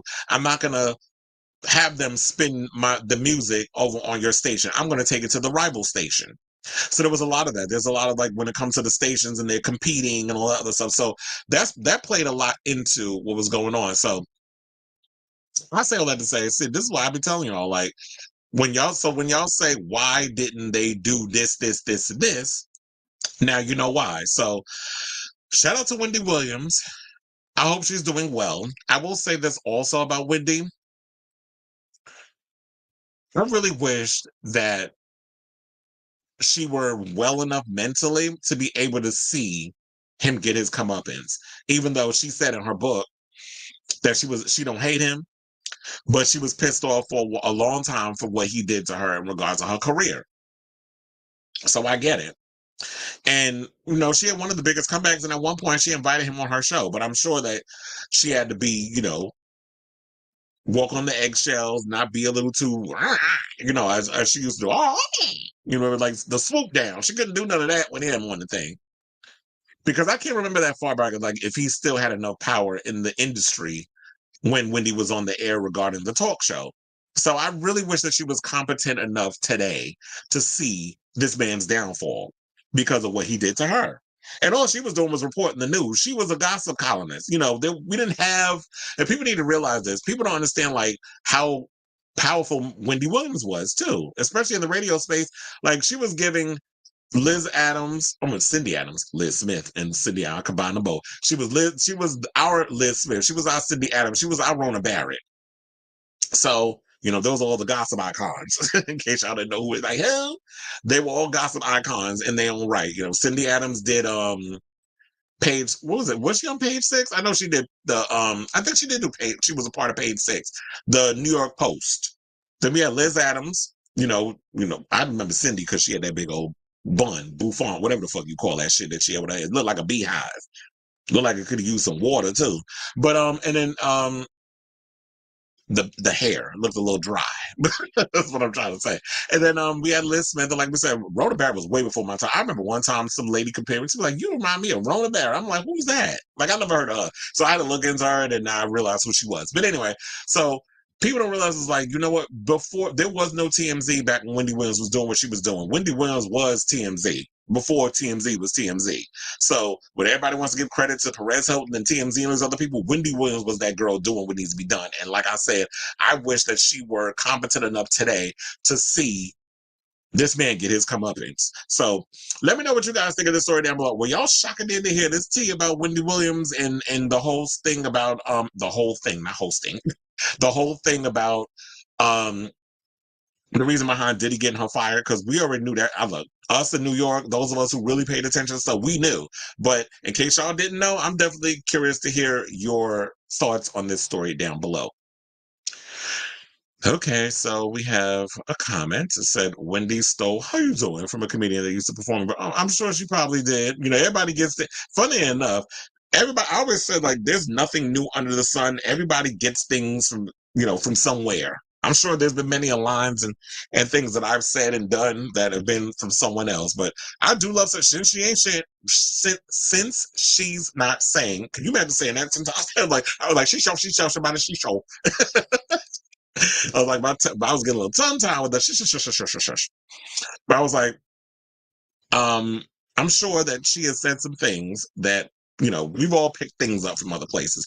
But look, since she's not using "How you doing" anymore, I'll be using it on this show. Oh, I love me some Khalees. You seen a recent picture of her? That's the same. I love Khalees. Khalees is like one of my all-time favorite artists. I really wish that she would make more music. And I don't feel like that she gets, I don't think she gets enough credit. I feel like she has been overlooked in a lot of ways and in a lot of music and stuff that she does. But I love me some Khalees. Always been a fan since, Kaleidoscope. But anyway, let's move on from Diddy because I'm tired of talking about that heifer. And let's talk about his ex, Jennifer. So more tea is coming out about Jennifer Lopez. This time it's not about her flopping ass tour and the Vegas residency that she was working on that might be in jeopardy because the tickets to the arena tour isn't selling. This is about her marriage. So it says Jennifer Lopez and Ben Affleck's marital woes have been exacerbated by rows over their finances, according to a new report about their rocky relationship. Now, shout out to page 6 for the story. It says the pair's marriage has been plagued with ongoing split rumors, and sources close to the couple are weighing in on the discourse. The Let's Get Loud's hitmaker, 54, and the Oscar winner, who's 51, has been taking some space to determine whether their relationship is right for the both of them. This is what a source told Us Weekly on Tuesday. Meanwhile, the Argo actor apparently doesn't agree with Jennifer's lifestyle and feels worn down by the marriage, the insider said, adding that the father of 3 has been checked out.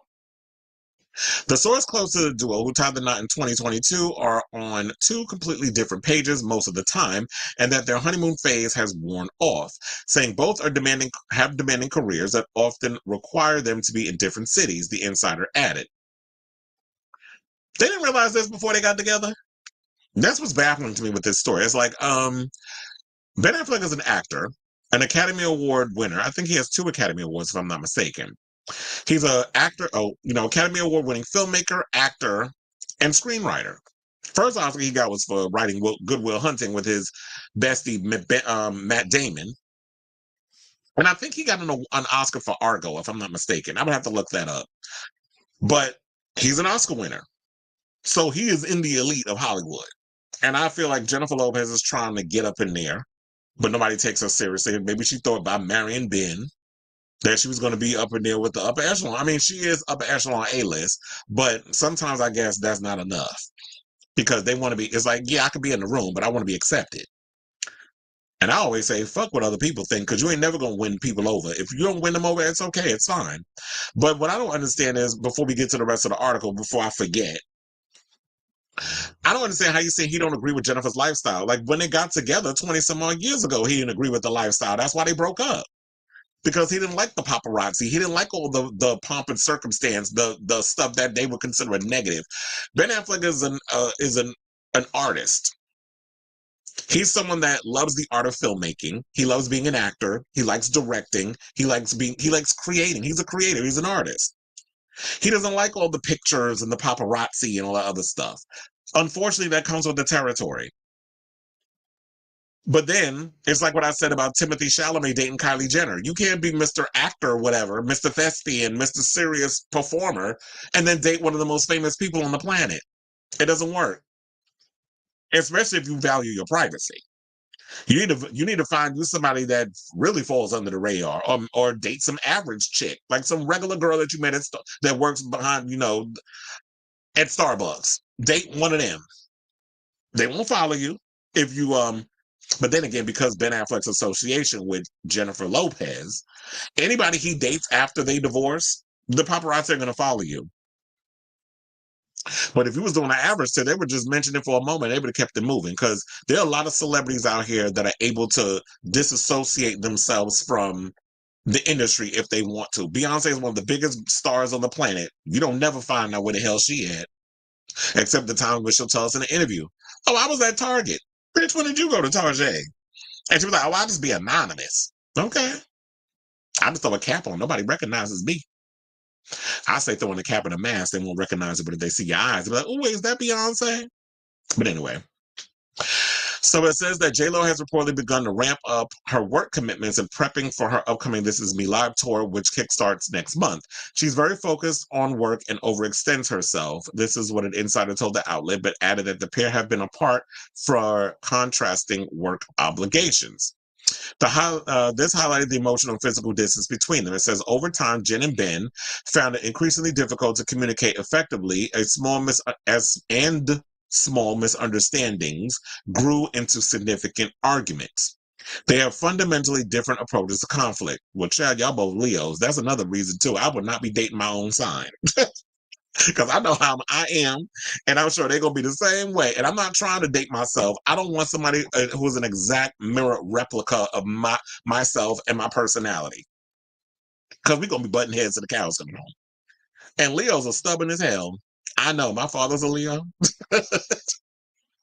I have a lot of cousins that are Leos. I have quite a few friends that are Leos. It's funny. It's like I have a lot of Leo friends. I have a lot of Capricorn friends. My mother's a Capricorn. And my father's a Leo. How did they make that work for over 4 decades? I have no idea.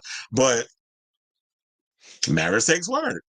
And I think that's what Jennifer Lopez needs to understand. It's like, they're talking about the honeymoon phase. Like, and I think that's what I think that's it on the head. When people say, "Oh, she just loves love," no, she likes that what is it? That adrenaline rush, those endorphins that kick in during the honeymoon phase of a relationship. And usually they say a honeymoon phase lasts about 3 months.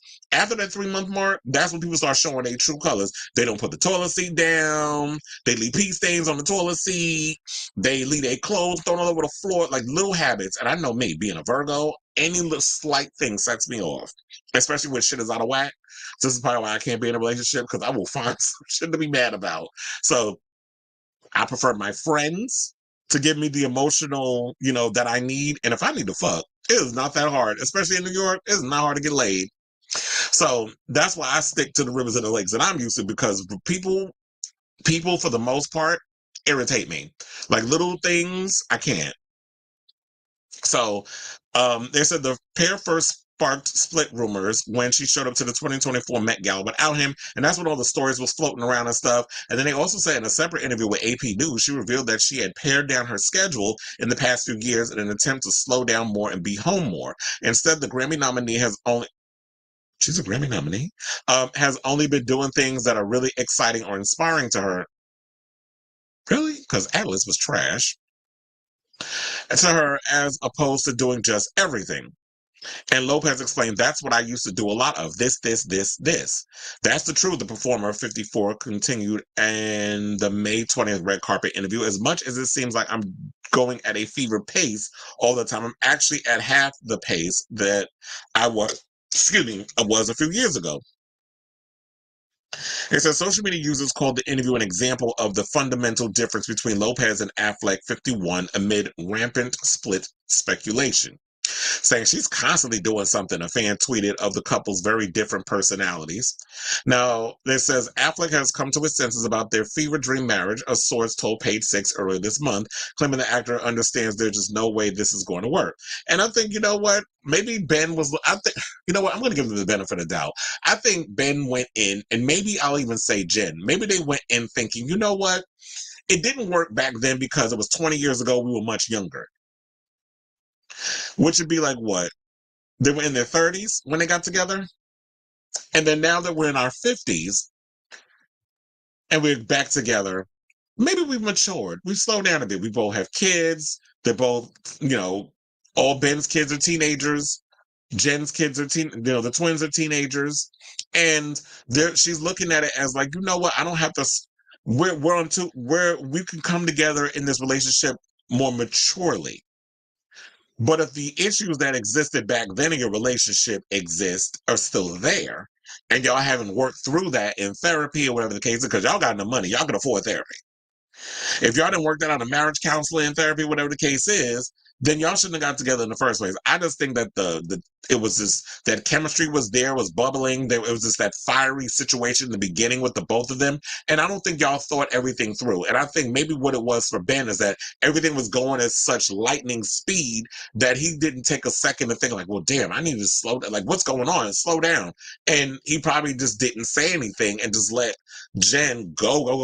And a lot of times, when it comes to Leos, they stubborn, so they're not gonna back down and be like, okay, I'm gonna give this I'm not gonna, we just need to pump the brakes and really work through this. We're gonna push through, we're gonna make this work. So then you get married and all other stuff, and the next thing you know, you're at this, you've buried the shit, and then it resurfaces. So that's the thing about situations, relationships, whatever the case is. You bury it, under the carpet long enough, the dirt gonna seep through one way or another. So might as well, before you spend all that millions of dollars getting married, work through that. Now, I hope they finances not tangled up in some stuff, because that's always a messy situation. Is that when you got your finances tangled up, y'all have a joint house together and trying to untangle all that. That's another reason why I don't want to get married, or because it's like, well, fuck, now I gotta sit and split stuff. Yes, I'm selfish. I have no point in not admitting that. When it comes to, like, shout out to Whoopi Goldberg, she said the same thing. She said, I'm just too selfish in my own ways to want to have to share things with other people and then have to go through the red tape and the headache of going through lawyers and having to split things. You see the messy marriage that Angelina and Brangelina, we'll call them that, since we brought up Benefield, let's bring up Brangelina, the stuff they dealing with their winery. And the entanglement of that, I should say.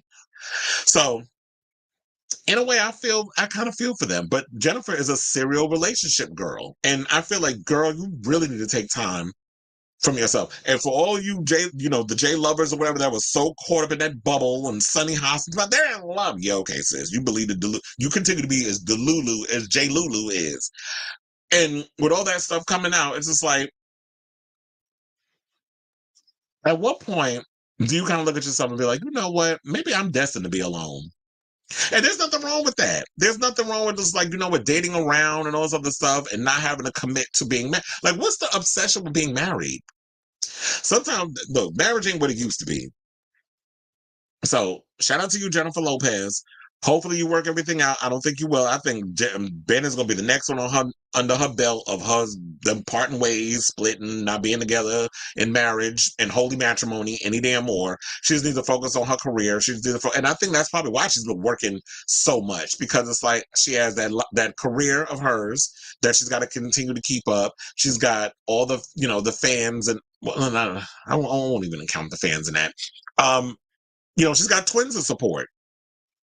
And I don't think she's getting support from Mark Anthony. So she's got to do what she's got to do to maintain, the Jennifer Lopez, the La Lopez brand, or whatever the case is. So you got Benny Medina out here working her like a damn runaway slave. And she's down for it. So, and then also I think when you're both entertainers, it's hard to keep How do you balance that out? Especially because Ben's working, he's an actor, she's an actress and a singer.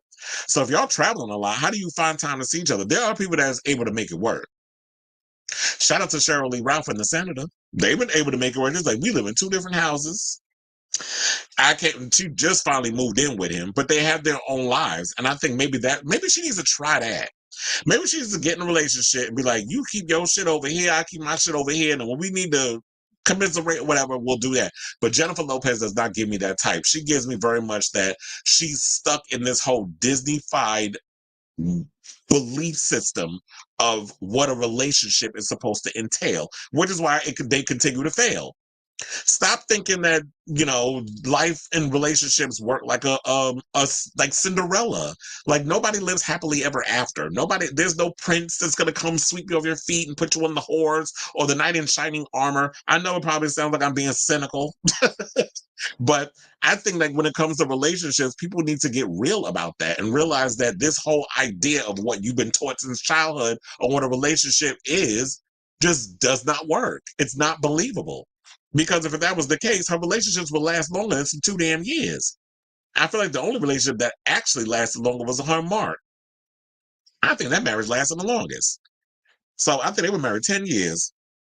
So, but she probably stayed with him for the sake of the kids. But then again, look, we probably gonna be speculating this shit till the cows come home. I don't want to spend too much time just like ranting and raving and on about it, whatever.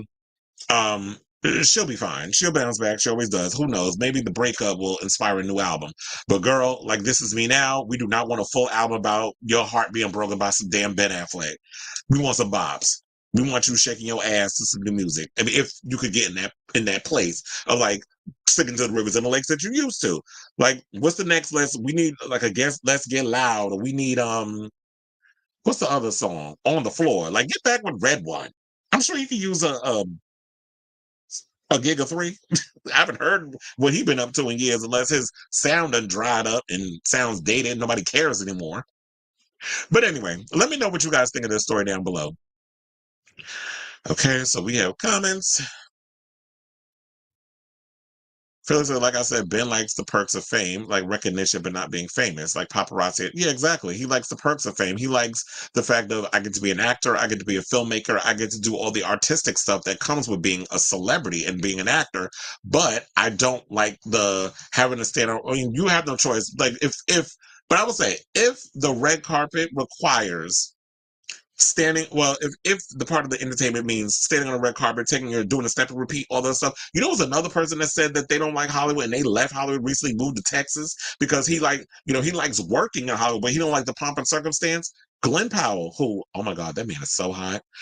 I've really grown to like Glenn Powell, and I'm looking forward to seeing him in Twisters. I almost said Twizzlers. No, they're not making a movie about the candy.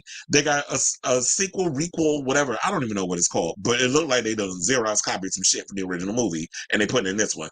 But Glenn Powell, who, in my opinion, gives me modern day Matthew McConaughey tease with his acting and his overall Hollywood good looks, was like, I think it was on the Kelly Clarkson show, and he was just like, yeah, I saw it somewhere else, but he was on the Kelly Clarkson show.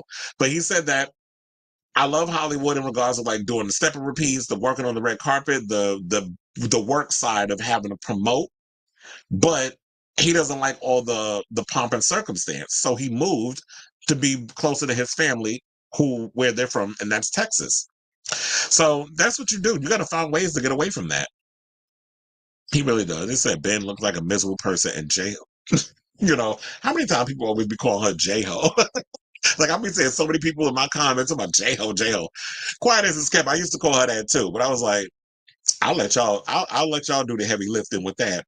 So she'll probably be married again by the end of the year. She can't exactly. And we used to always make fun of her over that. And it's funny how she could bring that up in the what was that? The Amazon Prime Video thing. She brought that up, like trying to poke fun at it. It's like, girl, don't be poking fun at it. Like, that's really you. You can't last 5 minutes without a man. My mom is a Sagittarius. Lord, how did they make that work?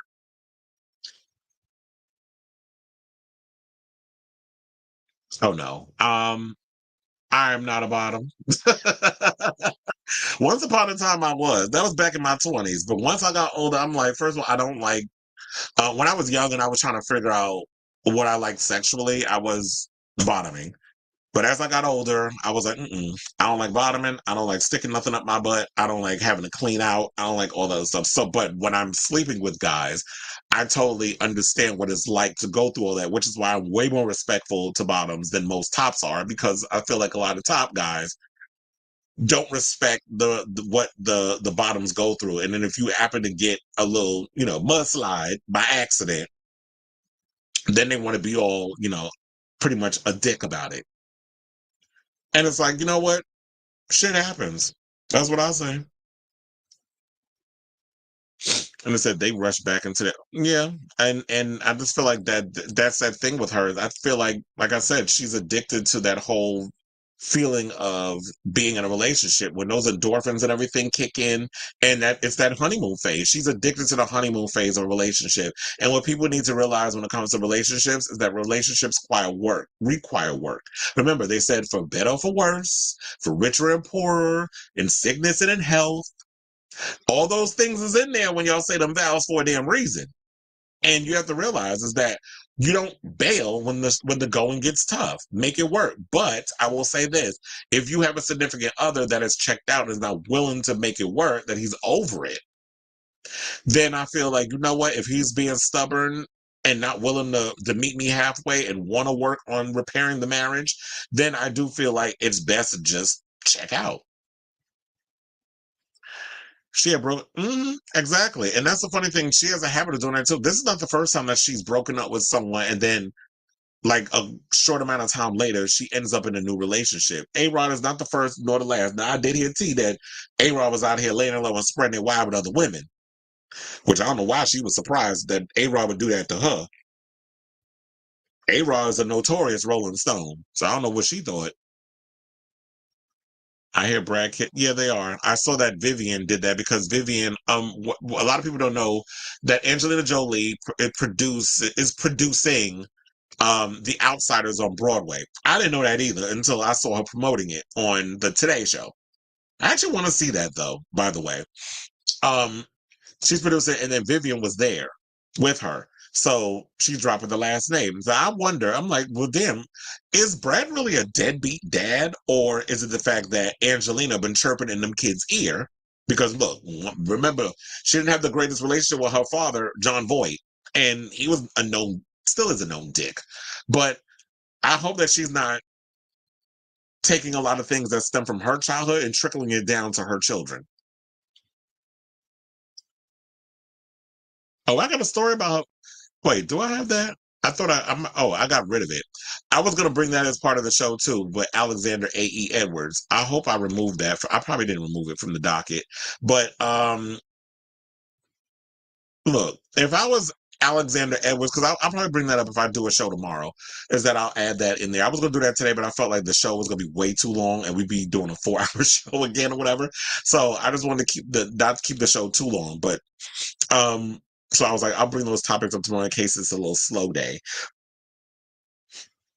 But I want to leave Amber Rose too. This bitch out here supporting Trump and spreading political misinformation, by the way. Her, that big head fuck Bill Maher.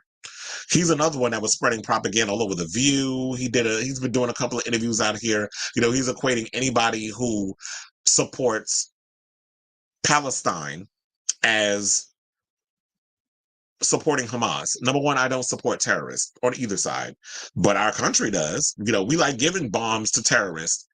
Netanyahu, a fucking terrorist.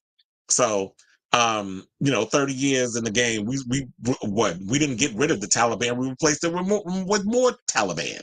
So we got to really look into our politics in America and see that both sides is corrupt. So we're screwed. I can't stand Trump and I can't stand Biden, but I'm not voting for Trump. I'm probably, even though I'm pissed off at a lot of things that Biden's doing, we have no choice in the matter. We try to get a third party candidate in there. They try to make it hard for a third party candidate to actually, succeed in America in regards of like trying to change the country. The country likes the BS that we've been pushing forth for as long as it's been around, over 200 some more years. So nothing's going to change. So I feel like the only way we could change is get out there, protest, or use our voices, which is what I do on this show. And so when you got people out here like Amber spreading propaganda, I'd have left her ass for share too. Although I did not like when Alexander, when he got pulled, when TMZ tracked him down in LAX, he called their ass and they came over there because that's basically what they do. TMZ don't just be standing outside LAX, just be waiting for celebrities to damn show up. And he talked a little bit about, I'll talk about it tomorrow.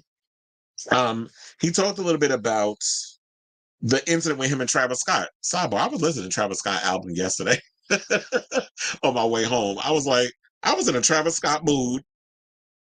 So I was listening to, oh my God, what's the name of the album? I be drawing blanks and shit. I think it's Euphoria. But anyway, so Utopia. I'm bugging. So yeah, I was listening to his album yesterday on my way home. And that's a good record. I haven't listened to it in a while. Like I listened to the album when it first came out one time, and then yesterday, I don't know, for some reason, because I was shuffling music, and I think I was listening to it like Kalila, I was listening to SZA and a lot of artists like that, and then one of his songs actually came on the shuffle, and I was like, oh yeah, I forgot how good this record was. So it made me revisit the album. That's why I didn't remember the name of the album. But I was like, Travis Scott be putting out some bops. I can't hate on him for that, even though, you know, the problematic stuff that we all know about. So, yeah, like I said, I don't mind him. Look, I don't see, but oh yeah. So what the point was I was trying to get to, where you said what I said I didn't like about Alexander. He referred to Cher as his bitch in the article. He's like, whatever my bitch down, whatever I'm down with, my bitch down with it. I'm like, excuse you. You calling a Oscar-winning actress, an icon in the industry, yo, bitch? I wish a motherfucker would. I understand you from like the hood or whatever, but it's like, sir, what are we doing? But look, if Cher putting up with it, I guess we'll go along with it, right? She probably scold his ass. Don't recall me no bitch. Oh, okay. Let me stop being stupid. It's like, yes, give me Khalees. I don't like Amber, and I damn sure can't stand Kim. But I'll give you Khalees, which we're actually going to talk about Kim Kardashian coming up.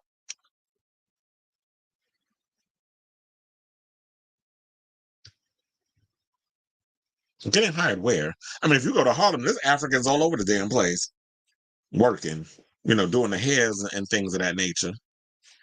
But I do agree, Manhattan does look gross. Like, there's a lot of trash on the street, a lot of bums. I'm like, I be wanting to walk places. I can't go into a 7-Eleven without some bum trying to be a doorman and begging for money. Then they be like, all these drug addicts be scratching themselves with all kinds of sores over their body. I'm like, well, damn, I can't go nowhere. Y'all always around. It's just dirty around there. Like, New York is a hot ass mess. I love it though, because I'm from here and I'm used to it. But anyway, let's move on and talk about Madonna, who is being sued yet again. And this shit is stupid, but let's entertain it. So it says Madonna has been slammed with another lawsuit relating to her recently concluded Celebration tour. Now, an outraged Madonna fan is suing the 65-year-old Queen of Pop by being tricked into buying tickets for a concert that he says had displays of pornography without warning. Justin Lopez, and it's funny because I didn't Robert, friend to the show, sent me something about this person, Justin Lopez. I think that's how you say their last name. But I was confused. I'm like, who the hell is this person? Like, I don't know what you were saying to me. It was about, he was like, oh, he's a lawyer or whatever. That's the way he goes by or whatever. So now I'm looking at it like, okay, so you're an attorney, which means you making shit up and you being fake and phony. And you got people out here, or you trying to get not fake and phony in a way like, that's not his credentials, but it's like, okay, so you're an attorney, but you trying to pull a stunt and show to try to get a payday out of Madonna. That's what I feel like this is. So I didn't understand who this Justin Lopez person was because it was literally maybe an hour or two before I came live that this story came out. So I didn't know who this person was that he was sending me until I saw the article.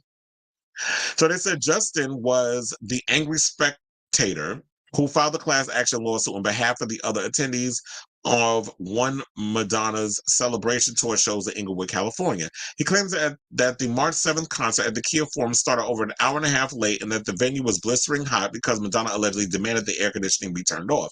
She does, though. And the others don't understand the point of, oh, I have to turn it on because of my vocals. Last night I worked a show with this country singer, and it was freezing in there. They had the AC on and everything, and people was like, "Oh, it's cold here," but I'm looking at it like, "Chill, once the show starts, it's gonna get hot because the place when y'all is packed in here, y'all about to take away whatever." But I feel like if it's not like blistering cold outside, I don't understand the point of like not having the AC on. But I will say this: when I was at the Garden show, the AC was on because I felt it. I don't think you can keep it 110% hot. If it's at capacity or whatever, and there's a lot of people in there, you're not necessarily going to feel the air conditioning on you.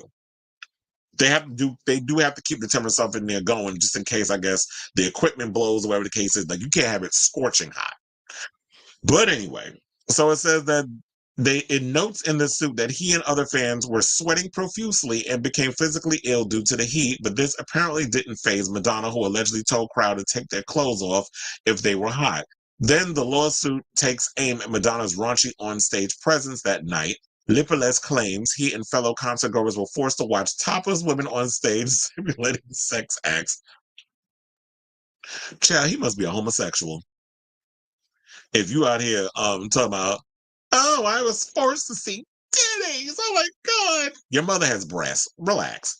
And on top of that, I remember seeing that. Like, I wasn't fazed by that. But here's the thing. I'm going to show y'all a picture of what he looked like. Shout out to the Daily Mail. This is the person that filed the suit. I'm not saying a word. I'm just showing y'all the picture.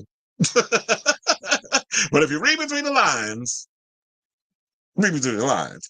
So they said forcing consumers to wait hours in hot, uncomfortable arenas and subjecting them to pornography without warning is demonstrative of Madonna's flippant disrespect for her fans. This is what Lopez argued, adding that he felt like he was watching a porn film in action.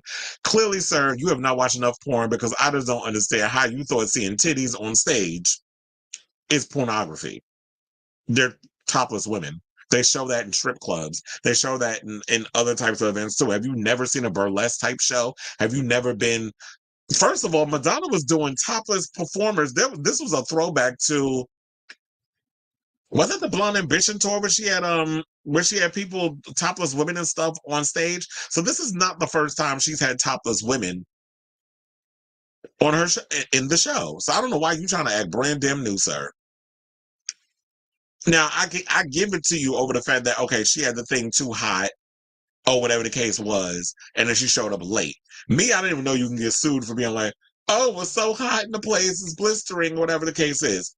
Here's another thing where, I don't know if people know this, but me working at Madison Square Garden, if you're hot or whatever, like we had an incident, and I also work in Citi Field. So the other day I worked a Mets game. It was scorching hot outside because of the sun. And where people were sitting or whatever, I had a woman who looked like she was about to pass out because that heat was overtaking. This is why if y'all going to do any outdoor events, especially this summer, bring plenty of cold water, wear a hat, because you need to protect your head. Because with all that sun beaming down on you for hours, that's not good on you. That's not good on your body.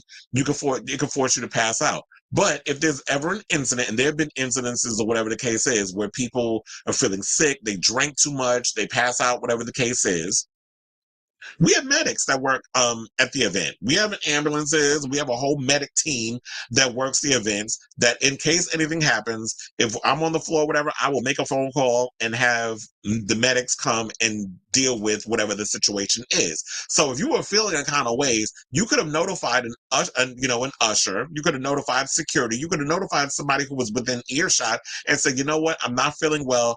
And then I'm sure whoever was there in your section, in your VOM, as we like to call it, my section, we call it VOMs. If somebody was in your VOM, you could be like, you know what, I'm not feeling well. And I would like, and what someone in my position would be like, well, do you need medical attention? Do you feel like you need to have, any kind of medical assistance? You could say yes or no. So you want to spend all this time and waste money and things, especially because he says he's an attorney. So you want to waste people's tax-paying dollars on, I was trying to find another picture. So this is the picture they was talking about on sex or whatever the case was. or on this frivolous lawsuit. So that's what you want to do. So they said that Madonna filed a motion to dismiss one of these complaints in April, arguing that it was illogical for fans to expect her to start on time. They said no reasonable concert goer and certainly no Madonna fan would expect the headline act at a major arena concert to take the stage at the ticketed event time. Well, you know what, Madonna, I love you, but I'm going to call bullshit on that because I work many events and a lot of the artists do show up on the time that it says on. Well, I don't know what the ticket time says because I don't be looking at the ticket, but all I know is whenever I work an event, the itinerary tells us when the artist is expected to go on. And the artist that I worked with last night, can't remember his name, is Tyler something. It's a country singer. He went on time. In fact, he started maybe 2 minutes early. And because he was supposed to start around 8:45, but he started like around 8:42, 8:43. I'm like, well, damn, talk about punctual. Megan started on time. Nicki Minaj started late though. And there's been a story that I know Perez Hilton did a story that she started 3 hours late when she was overseas somewhere and people was pissed. But she started late when I worked her show. The fans was coming up to me, they was mad. Tomorrow, okay, when is it supposed to start? Why is she starting so late? Ask her. All I know is I don't make the news, I just report it. And then at one point it did go over late and people were leaving because the show, funnily enough, ended around the same time as Madonna's concert when I went, which is like 12:10. That's midnight, not in the afternoon. But I think y'all pretty much know that. So yeah, so that's basically what it is. Now, I'm looking at this whole thing. I just think this shit is stupid. I don't know what's wrong with this guy. Maybe he's never had sex a day in his life. They said that and roughly a day prior to her that makeout session, she flashed a glimpse of her underwear on stage. This is her 12th concert tour. Madonna is notoriously known for her R-rated, escapades.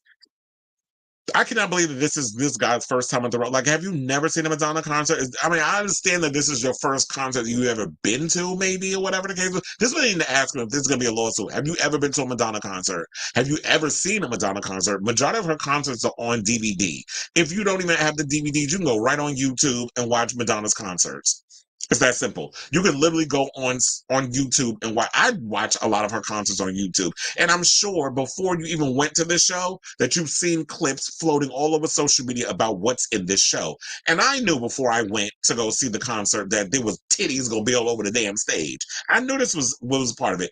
She did that 30-some odd years ago when she did the Blonde Ambition tour. She had topless women on stage. She was simulating masturbation on a bed, which almost got her thrown in jail. So, if you saw a truth or dare. So there's always been things that Madonna has done that has always pushed the envelope of nudity, sex, whatever the case was. Chill, quiet as a kept. If you think this is bad, I know your ass ain't going to the Troye Sivan concert. Because Troye Sivan done started his he's overseas right now. He kicked off with Something to Give Each Other tour last night, and I seen the pictures online. You can go to my social media and look that up on my Facebook. There's one scene where it's like the guy is pretending the mic is his penis, and Troy is kneeling in front of him singing into the microphone. People were cringing over that, and I'm like, I think maybe because you think that. Sidebar: do y'all think the reason why people are getting mad or complaining about the Troye Sivan situation because we've kind of been oversaturated with people using sex to like be controversial and their stuff? Like we've seen it with Sam Smith, we've seen it with Lil Nas X, and now that we see Troye Sivan doing it. But my thing with that is we've seen so many women being vulgar in their performances and all this other stuff that I feel like when gay men, pop acts, are starting to do it, people are even being more cringe. And I'm like, if you want to express your sexuality, and he does pay homage to Madonna, speaking of which, in the new tour. And then he makes out with one of his dancers during Rush, which is the encore track that he performs to. First of all, there's something to Give Each Other tour, from what I've seen, I'm like, okay, so now I see the vision. And I could definitely see him and Charlie XCX doing really well with this tour. And Robert and I was kind of worried because he was like, oh, these seats are not going to be selling out and stuff. And I'm like, the way that place looked, that looked like a huge spot.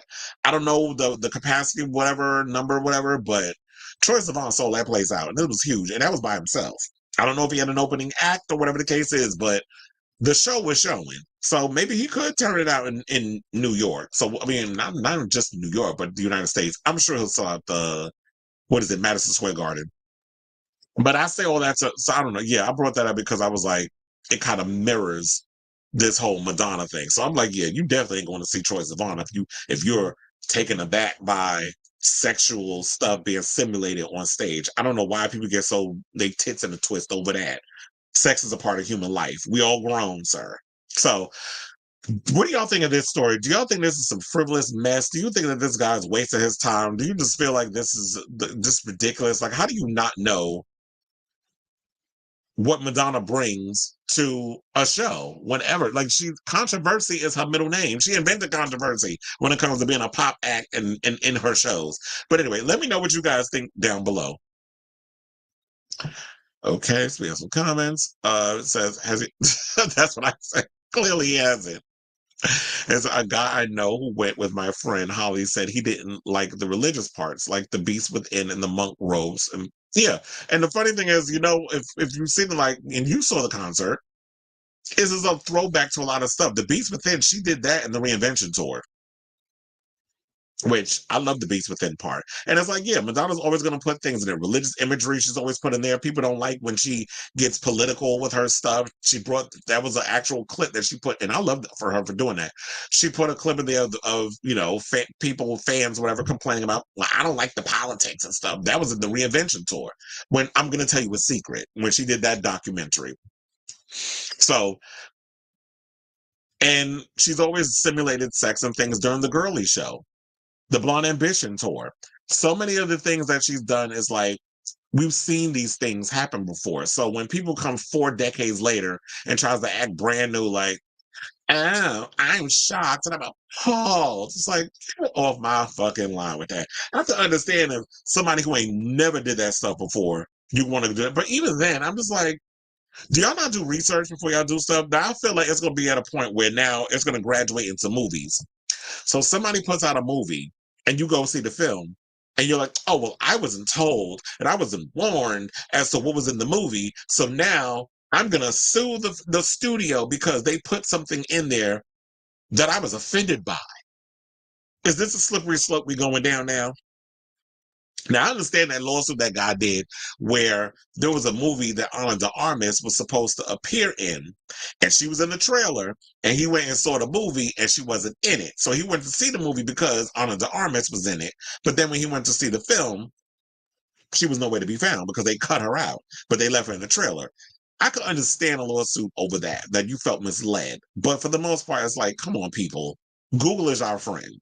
We can look things up on social media and figure out, oh, well, what's this film about? What's this content about? What's in it? Am I going to be like, is it going to go against things I'm not comfortable with? Then let me do the research and then let me determine whether or not I want to go and spend money to see this concert. So I just think it's a cash grab in my opinion. Like I said, in the girly show. Okay, so now let's move on. Let's talk about Stranger Things star Gaten Matarazzo, who's opening up about a weird encounter he had with a fan. Now, one of the things I will say, I love Stranger Things. It is like one of my favorite shows on Netflix. There's a lot of shows I love on Netflix. Right now, I'm watching Blood of Zeus, which is like a really good, like I've been getting into a lot of anime type stuff. I love Blood of Zeus. I like, oh my God, House of Ninjas. That's another good show. I love, they have, like I said, one thing about Netflix, they have really good shows. Their movies suck, but a lot of their shows, I love what is it? Dead Boy Academy or something or another? No, Dead Boy Detectives. That's what's called. I love that show too. I got like 2 more episodes to go because I like to stretch it out. And Netflix likes to put everything up, everything everywhere all at once. And reference that movie. I think that movie's on there too. But I like to take my time and stretch out shows. I don't like to binge in that way. I'll watch maybe 2-3 episodes and then I'm on to the next thing. I even started rewatching SWAT with Shamar Moore because I'd never seen it when it was on CBS. So I'm like, I'm gonna just binge that show. And that show was pretty good. Like I don't watch a lot of network television. So now they're putting a lot of stuff on there. And then I heard Netflix is about to add that show with Stephen Amell, and I think his cousin's on it too. Wait, no, it's Alexander Ludwig, I think is on it. The one with the wrestling. They used to be on Stars and they canceled after 2 seasons. They're about to add that. And then Netflix also added Warrior, which was a really good show, but then I think HBO canceled it. And they were like, well, if y'all watch it over here, whatever. But anyway, so I like a lot of the Netflix shows in there. And of course, Stranger Things is like one of my favorite shows. And yeah, they took forever, but soon we will be getting the final season, and I'm excited. So he went on the Inside of You podcast, which is another podcast. If you guys have not watched it, it's a really good podcast. It's hosted, and I think it's created by as well. It's created and hosted by Michael Rosenbaum, who, in case y'all didn't know, he's an actor. He's mostly known. He was an urban legend. He had hair then, but he's mostly known for playing Lex Luthor on Smallville, a show I love too. And I'm still mad that it was just like 10 years of watching that damn show, and that was the Superman thing climax that you gave us. But anyway, so Michael Rosenbaum does a lot of amazing interviews. He did interviews with Skeet Ulrich, which was really good when he was talking about Scream. He did an interview with oh my God, Edward Furlong, which was really good because, he was talking about Terminator 2 and his drug use and all that other stuff. So he's done a lot of amazing. He even did an interview with the actor from Gen V that was killed in the motorcycle accident. So he's done a lot of really great interviews. So if you ever get a chance, definitely check out his podcast. But he revealed in the Inside of You podcast that he's had a few interactions with Stranger Things fans that have been a little uncomfortable. Now, a recent encounter with a mother in her 40s was especially insane, as the mother openly told Matarazzo that she had a crush on him while standing in front of her own daughter. Matarazzo thought she might be joking, but she doubled down, saying, "I did one very recently, and this is not very funny, but the reactions around it were quite funny." He said, where this woman in her 40s said straight up, "I've had a crush on you since you were 13. And this is what he said via Us Magazine. And I was like, that's upsetting. I'm sure she just meant, oh, this kid's cute. But then she doubled down. She was like, "I'm aware of the age difference." And then I was like, all right, he continued. And her daughter was with her. And the daughter goes, "Mom, what the fuck? I swear to God." And then said, Matarazzo said that was insane, but it also wasn't the first time a fan had crossed the line with him. He said that he's taken photos with fans, and I've had a few butt grabs for sure. Now, I will say he is 21.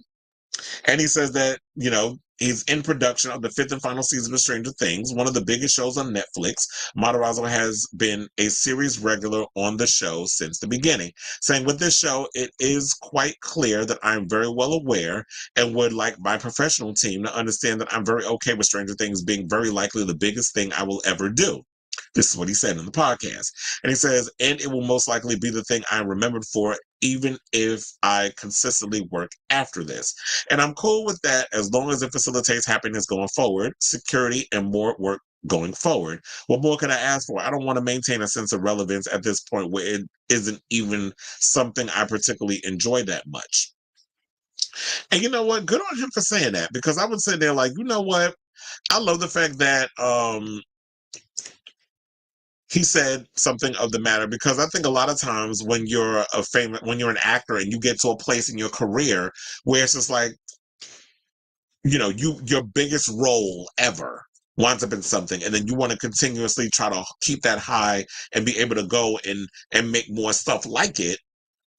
I don't think that that's going to happen. It's like, you know what? I'm actually glad that I've still got the, I'm glad that I'm still a working actor. But I'm never going to be able to duplicate the same situation as I did before in regards of playing Dustin. I'm always going to be known as Dustin. Everybody's always going to look at me like I'm little Dustin from, Stranger Things. And he's popped up in other things. He's popped up in other movies. And I hope that, when he gets to do more things down the road, and I think he will. He could do a couple of horror films. He could do a couple of shows, maybe, play the sidekick or the friend of, or whatever the case is. I don't think he's ever considered looking to play the lead. But Gaten, in my opinion, can always work. Kind of like, what's his name? The actor that played in The Social Network. that played the lead, that played the Mark Zuckerberg character, and and Michael Cera and those type of actors. He can kind of, I guess, play in that role. I guess, yeah, I'm putting him in the nerd role, but that's kind of what he was playing. Like when you played Dungeons and Dragons, all this stuff in the 80s, you were pretty much a nerd. So, I could definitely see Dustin having a long-standing career, and it's like I think a lot of actors need to come to terms with that. Like when you're a well-known or a fan favorite from an iconic show, you can't always expect that you're going to be, you're going to have this big major career for the rest of your life. As long as he can continue being a working actor and he can be able to bring things in, then that's great. Now, in regards to that woman in her 40s, first of all, we need to call ACS on her ass. Is her daughter old enough? Or how many kids she got? Because I'm sitting there like, First of all, I'm looking at you sideways. And I know a lot of times people be looking at grown men when they get with, when they make these little comments or whatever. Y'all always want to look at them as Chester the molester and stuff. But we really need to start side-eyeing these women too. Because a lot of women be out here doing sexual things or saying sexual things. And they be out here dealing with little boys too. We've heard the story since Mary Jo Kopechne or whatever it was. The one that got with that little Hawaiian boy. She was the teacher. And what was it? And then she wound up having a couple of kids with him. And we've heard so many stories about teachers having, fraternizing with the students in a sexual manner and doing all kinds of crazy stuff. So we need to take women doing that stuff just as seriously. And y'all should know better. Like you probably thinking it's nothing, thinking nothing of it. But a grown person, I don't know if he mentioned if it was a guy or a girl, whatever the case was, but he said people was grabbing his ass, taking pictures. It's inappropriate. We got a lot of perverts running around here. So I like I said, I like Dustin. I love, his character. First of all, the character's name is Dustin. Dustin always made me laugh on doing certain things. And, he's amazing. And I've actually met him because he was at my job during a Rangers game. But a lot of the people from Stranger Things have been there. I saw when Millie Bobby Brown was there with her new husband. David Harbour was there with Lily Allen, but he's been there a couple of times. He was at not only a Rangers game, but he's been to the Knicks games and stuff too. So he's been popping up. So I say shout out to you, Gaten. And to me, that's just ridiculous that, the people are doing that to you and being inappropriate. Like he's a kid, but now he's grown. He's 21. But still, like back when he was a child, y'all should not be doing that to a little boy who's not of the legal age. And I don't know what you get sexual out of, or what pleasure you get out of making that comment. Maybe he reminds you of your childhood, because if you're a woman in your 40s, now see, I'm not trying to excuse, but now I'm looking at it this way. She's someone in her 40s, so she was, she was born in the 70s. She grew up in the 80s and stuff. So during that era of what Stranger Things is about on the show, maybe she saw some things in the show that it was like reminding her of her childhood, and she was looking at it in that way. But still, that's not something at 40 you should be telling someone his age. Anyway, let me know what you guys think of this story down below. Okay, so Felix says that she had the beast within in the girly show too when she went to change her outfit. Well, yeah, I feel like she's always referenced that. So hearing that makes me think of To Catch a Predator. Yeah, let's get Chris. What's his name? Chris Hansen. Let's get him on the line. Except she admitted to being a predator. Well, at the end of the day, they all had to admit it, right? Or they would try to find ways to get around it. Okay, so I forgot to open this up, child. This shit is a mess. Please hold. Cause this thing was bad. I forgot to open this up for y'all so that when we play the clip of the next topic. But it's open now. Why is Brittany trending? I don't want to look at it. I'm gonna look at it when we're done. But and see what's it doing with that. Okay, so let's move on and let's talk about Northwest Chair. So, a viral video clip of Northwest, daughter of Kim and Kanye, performing as young Simba in a stage adaptation of The Lion King, sparked accusations of nepotism on TikTok. Now, claws are coming out after Northwest's stage debut last weekend. Kim Kardashian and Kanye West's eldest daughter, who's 10, performed as young Simba in the 30th anniversary live concert special on Disney's of Disney Lion King at the Hollywood Bowl in LA, and people were not happy about her performance, claiming that nepotism played a part in North landing the coveted role. Now, after her performance, North was met by a standing ovation. Are we in the Matrix or something? I feel like I am. But anyway, so it said she was met with a standing ovation per Mirror, who revealed that Kardashian and West were in attendance, as well as Kris Jenner, Kourtney Kardashian, and Travis Barker. Well, Travis is in that cult too, so of course he's gonna be there and clapping. What else he got going for him? But they said despite the audience loving the show, people who watched the performance online had a different take. One TikTok video with 18.3 million views showed a clip of North's performance where she is seen in a yellow hoodie and a fur-lined coat, matching yellow sweat shorts, tall yellow socks, and yellow slippers. All the other actors and dancers were in elaborate Lion King costumes. In the clip, she's saying, if you want to call it that, I just can't wait to be king. But what I don't understand also is the fact that why was she allowed to sit up in there and not be dressed, but everybody else had to be? Like that, North should have, if you're going to be doing a show like The Lion King, you should have to follow the same rules as everybody else. So I'm gonna show y'all that clip in a second, but there was one girl, the girl I think is Lacey Coley. She definitely hit the nail on the head. But I don't know, in case y'all didn't see the clip of her performance, and it was terrible, chair. Here we go. Oh, I just can't wait.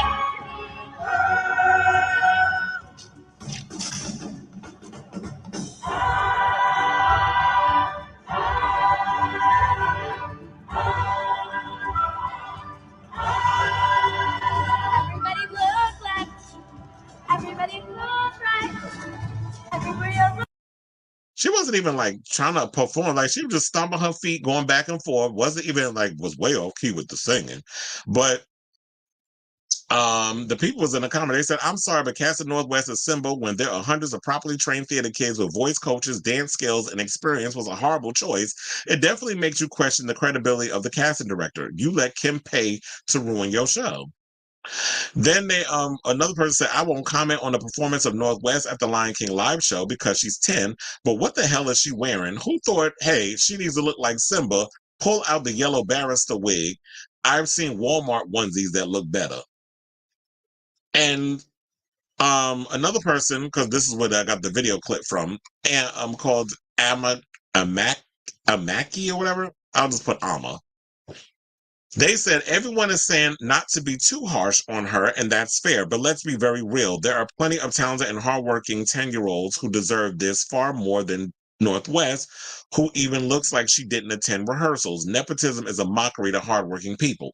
And here's the thing. I know a lot of people try to make comments about nepotism and stuff. First of all, I have no problem with nepotism. There's a lot of people that get by in life based off of nepotism, and it's not just in Hollywood. It's in regular jobs and stuff too. And especially it's, you know what, if you really sit down and talk to people when it comes to jobs or whatever, it's always about who you know and those connections.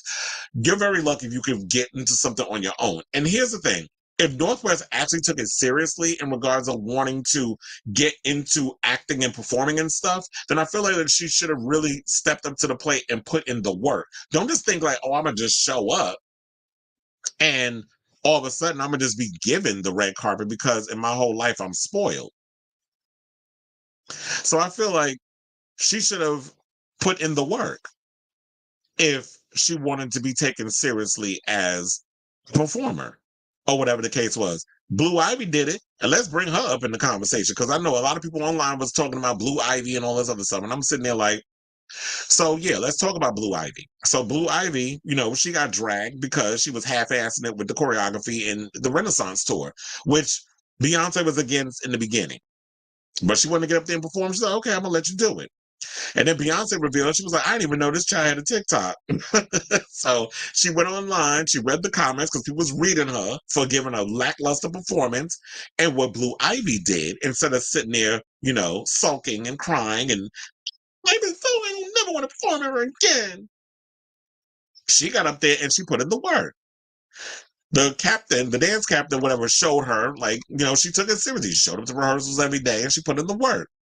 Now, if she did that, I feel like more people would be Team North if she actually put in the work. But this little girl running around acting like, rolling out the red, acting like a spoiled brat, like the world owes her shit. Because her entire life, her parents have taught her, based off of what we see, that she could just get whatever she want by just paying off people, whatever the case was. And I truly believe that Kim paid them people. And to me, it's like in the industry, they knew that having Northwest a part of it. And yes, that is true. There are kids out here who put in years of acting and singing lessons and all that other stuff that should be given a shot. But unfortunately, the way we should look at it, Northwest jumping on this situation got us talking and got attention brought to this Lion King show. So let me show y'all this TikTok of what this girl said, because she hit the nail on the head.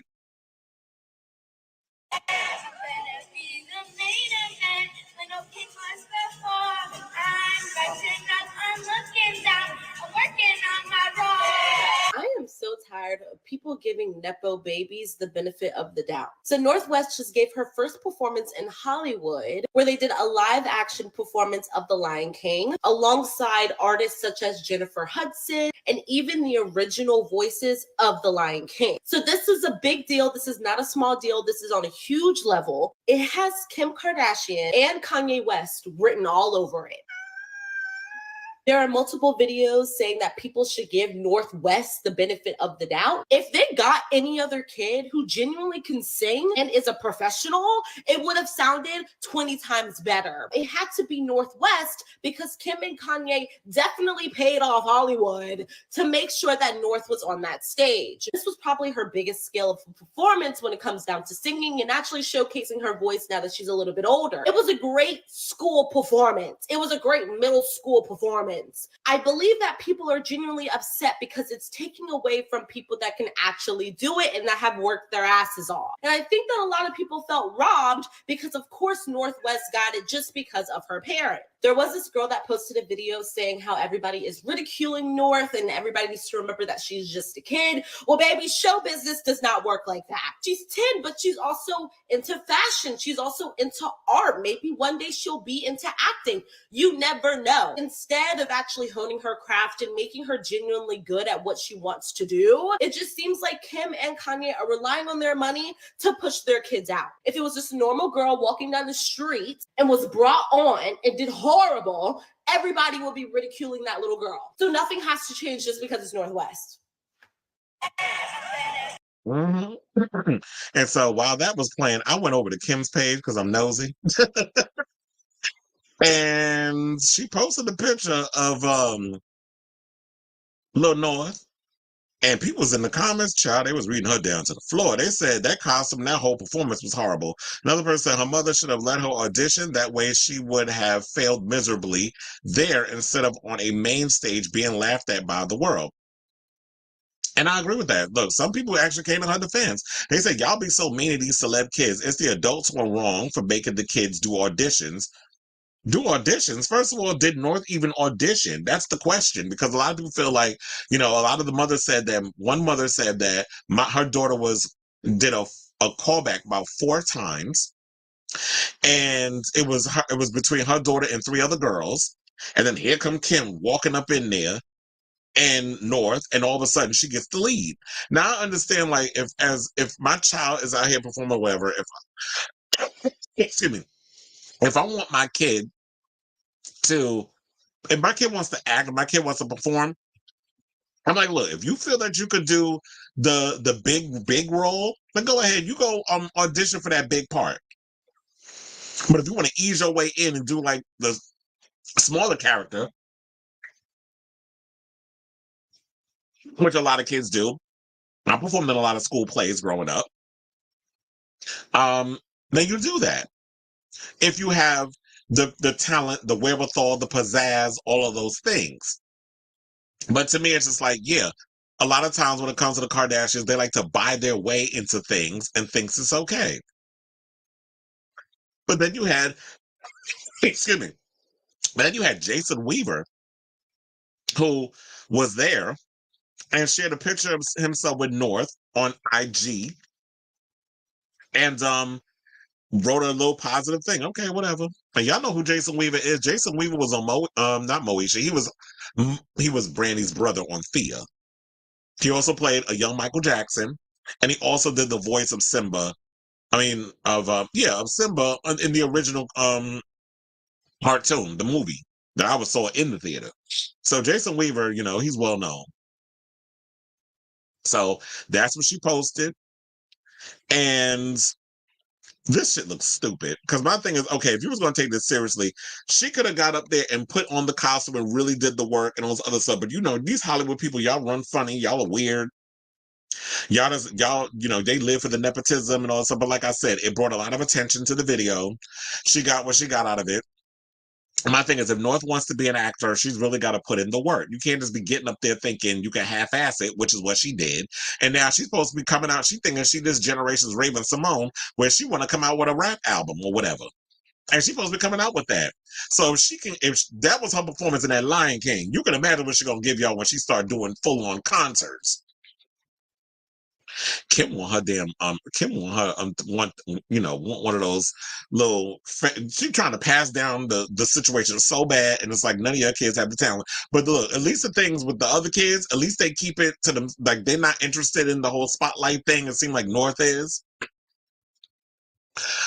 But whatever. Let me know what you guys think of this story down below. Now, speaking of which, because we got a Kim story that's coming up next too. But let me read this comment. This is that Trump was found. Oh, yay! What does that mean though? Is his ass going to jail? In the words of Funky Tony, is he going to jail? It's like we need him to go to jail. I remember one time I was juror number 1, and I had to deliver a verdict on one case, and I remember one time I put, oh, he's guilty. I mean, he's not guilty on all accounts. And it was like, oh, no, you can't say it like that. So I was like, but I'm glad they put it, in the media because I watched a lot of Law and Order and stuff. I thought, oh, this is how they say stuff. And I'm like, that's not how it goes. You have to literally read down each one. And I was like, damn, am I one of those? See, I guess because, the way I present myself, even the juror know, or the judge, even he knew. He was like, oh, no, we going to make you juror number 1. I was like, damn, sometimes we try to make myself small in situations because I'm like, no, I don't want that responsibility. But they made me juror number 1 on one of the cases.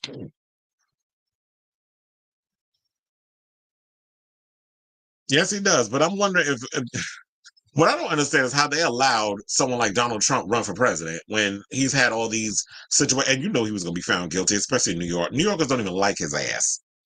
We don't like him here. So I don't know. Look, if he can't even get New York, except for maybe those coons that are up in the Bronx that was voting for blacks for Trump or whatever the case was, go to the Bronx.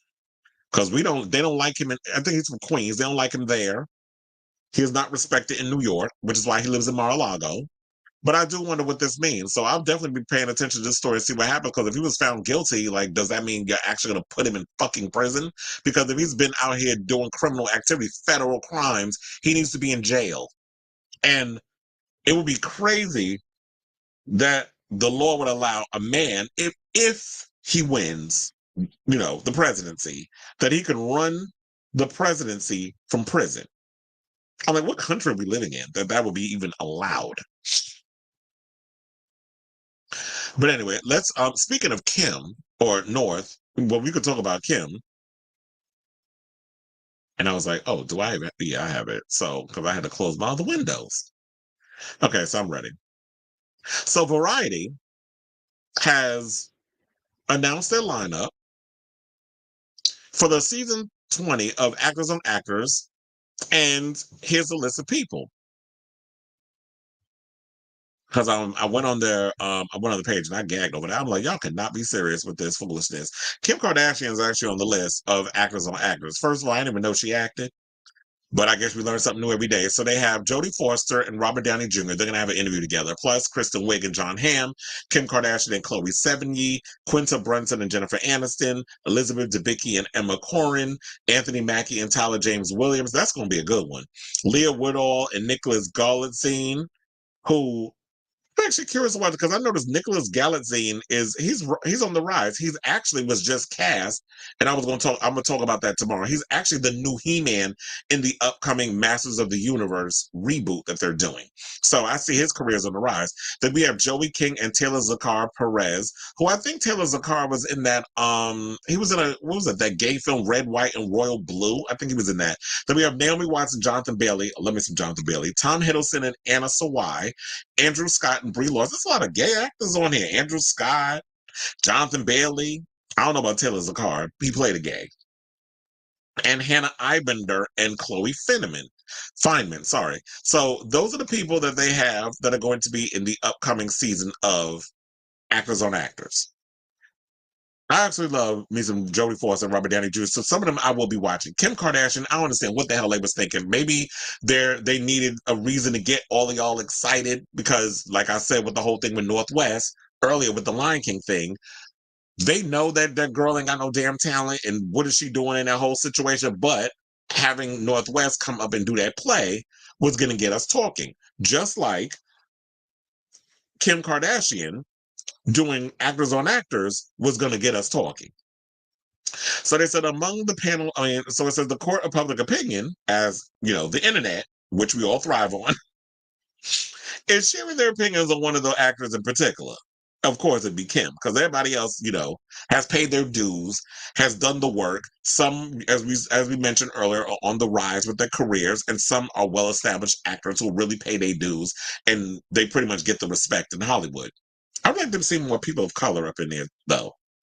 But clearly, adding Kim is just a way for Actors on Actors to bring attention and ratings to their show. Because I don't know how well it does.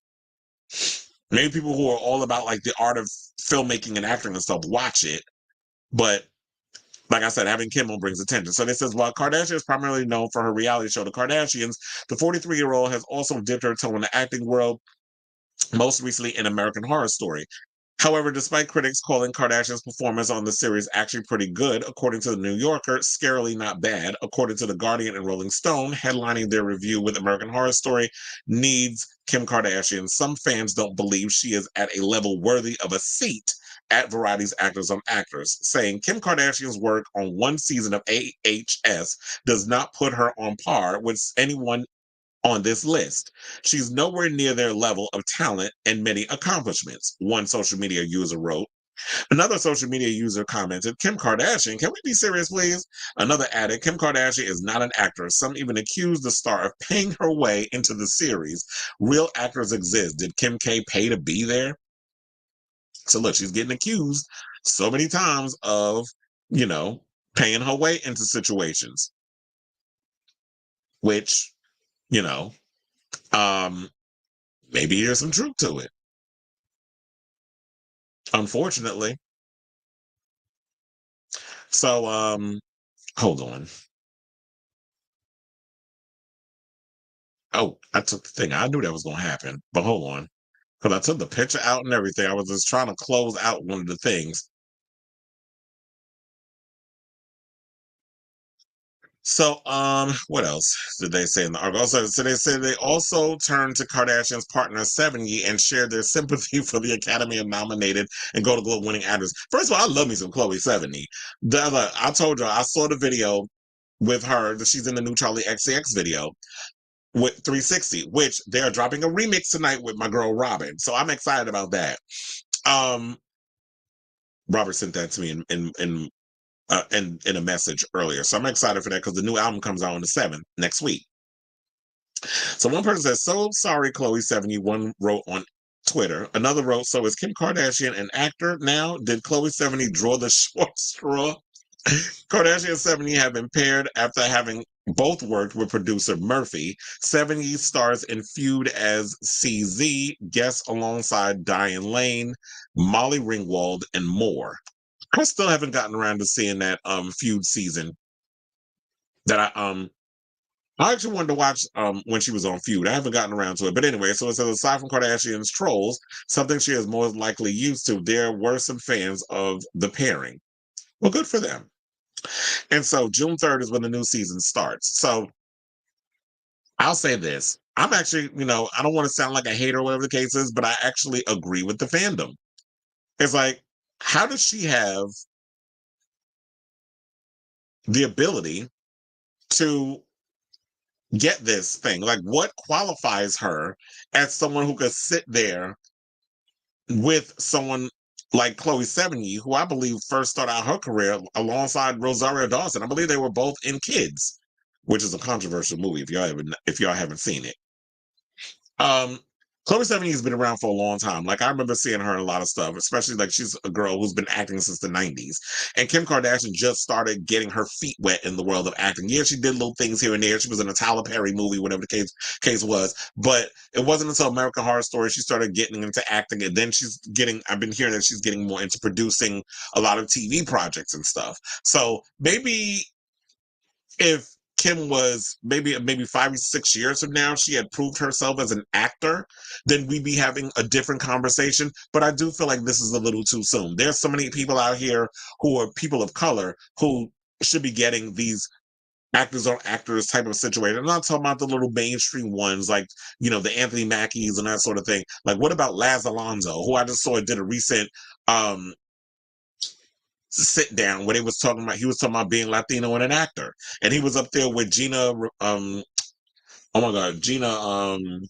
used to be how did I forget her last name? She used to be married to Lawrence Fishburne. She's Cuban, or is she? All right, wait, no, she's Colombian. I don't know that, but anyway, so he was up there with a bunch of different Latinos, and they were having this conversation about, like, people say they're not Latin enough and all this other stuff. He would have been great to bring on. And, he's on The Boys, was like one of the most popular shows on streaming right now. I'm actually looking forward to the upcoming season. Like, you could bring on other people. You could have brought, they had Michael B. Jordan on before, so they don't need to bring him back, and he's busy. So there's so many other people that they could have brought on, but I get it. The reason why y'all brought on Kim is because Kim is a hot commodity. She's going to get feathers, riled. She's going to get people riled up. She's going to get people's feathers flustered. So that's why I see why y'all brought her, because y'all can't tell me her ass is an actor. So I don't get it. But I will say this. I'm kind of curious. I'm kind of curious to watch it, to see what the hell they're going to talk about.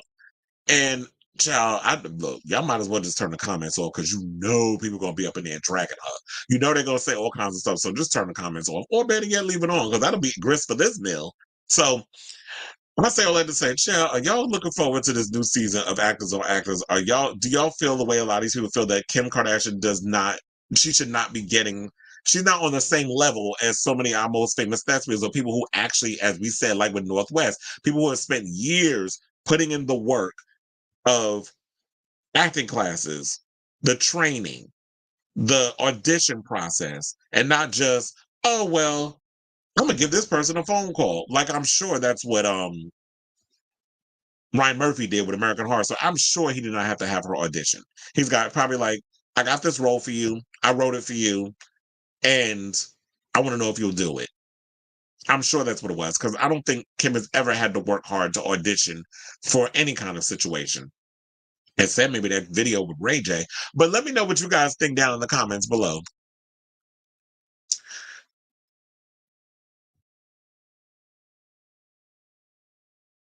Okay, hold on. Anonymous said, don't get happy. Yeah, it's funny because I was saying all that, but I still, like, in the back of my head, I'm with you on this. Don't get happy about 45 verdict. I don't trust that they don't have something up their sleeves. All those blacks who think 45 is for them. Absolutely. Like, I really don't understand black people that are trying to be for Trump. Sidebar, I don't get the black people that's trying to be for Biden, because Biden is a clown too, and gaslights and uses the black community for them votes as well, and has really done nothing for our community. So I blame Obama for actually giving that man another damn chance by making him his vice president. I wish he would have picked somebody else. And I love me some Obama, but I do blame him for reigniting Biden's career, because here we are with this damn man, two of his feet in the damn grave, and Trump too. I don't like neither one of them, but I do feel like, when it comes down to it, is that Trump is not for us. Biden's not for us either.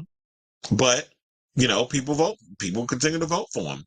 And I hate being in this situation where I feel like I've got a gun to my head and I'm forced to choose Voldemort, or Sauron from Lord of the Rings. Like, who do I choose? It's like we're fucked either way. Or, the Emperor from Star Wars or Voldemort. We're screwed either way. But I guess I'm voting for the Emperor because I damn sure ain't voting for Voldemort. Voldemort, if you didn't realize, I'm saying, well, who would be more evil? But then again, then they both die at the end. So it doesn't matter. They're both pieces of shit. Both villains in the movies. I said, yeah, he will use anybody to get what he wants. So I do agree with that. It's like, regardless of what happens to that man, the way the law is, it's like y'all allow him to get away with so much. So I don't think he will see jail time. Black people actually believe he cares about any of them. Had better think twice. Go watch a movie. When they see us, you will see exactly. When they see us, because I remember a time when it was just like he was trying to get the Central Park Five thrown in prison, and they didn't even do what they did to that woman. And so he took out a whole full page ad in the paper in New York and was just like trying to take them down. So he's been an overall racist for as long as we've known. This is why we don't like Trump. And then on top of that was finding ways of not trying to have Black people rent out spaces in his buildings, like apartments and stuff. So Trump always been a racist. He only likes Black people with money. And so I said, go and watch the movie. Do your research on 45 before you start believing he really has your back. He doesn't. Quite as kept, a lot of these politicians don't. It said he thought when he was in office that his presidency would be for life. Well, that's the thing that he's trying to do with this upcoming election.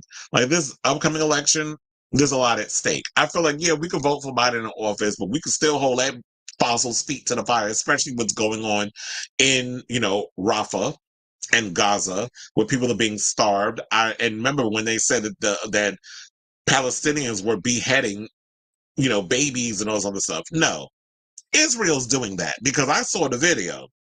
I was literally going to share it on my Instagram, and they had the warning over it. It was like, warning, we're going to let you know, like the video and all this other stuff. They put the little warning thing over it. I was going to share it on my Instagram. So I was like, let me look at it. But I didn't want to freak people out. So I was like, oh, maybe I should have posted it. So that way y'all can understand how serious this shit is and the lies that our own government is perpetuating, especially with funding this war that none of us asked for. But we ain't asked for the war with Iraq either. Back when George W. Bush was president, but here we are. Well, here we were. There we were. But I saw a video of a father, I kid you not, holding his baby that was burned and beheaded. So they're beheading children. They're burning children. This is what they're doing over there. Israel. This is what they're doing to Palestinian people. So when Bill Maher, stink ass, runs on TV, his evil fucking ass, I can't stand that bastard. And I used to love Real Time with Bill Maher back in the day until I woke up from the Matrix and I realized the type of prick he is. He licks at the boots of Hillary Clinton and Joe Biden. And believe me, I'm saying this because I voted for the both of them. And he was up there saying that anybody who supports that is against the genocide of Palestinians were for terrorists, and that's not true. So you're basically equating that people in that all Palestinians are terrorists. And that's the old lie they used to say about people from, when you saw that whole lie that was about, when what happened with the twin, the World Trade Center, all that stuff. I was in the midst of that when that happened. So I still have that trauma growing up of being, I was on my way actually gonna head to school. And because I had went to school in the city. I'm glad I didn't go because then the thing happened. And then there was a whole, the terrorists had trains, everything got shut down. So I'm glad I didn't go that day.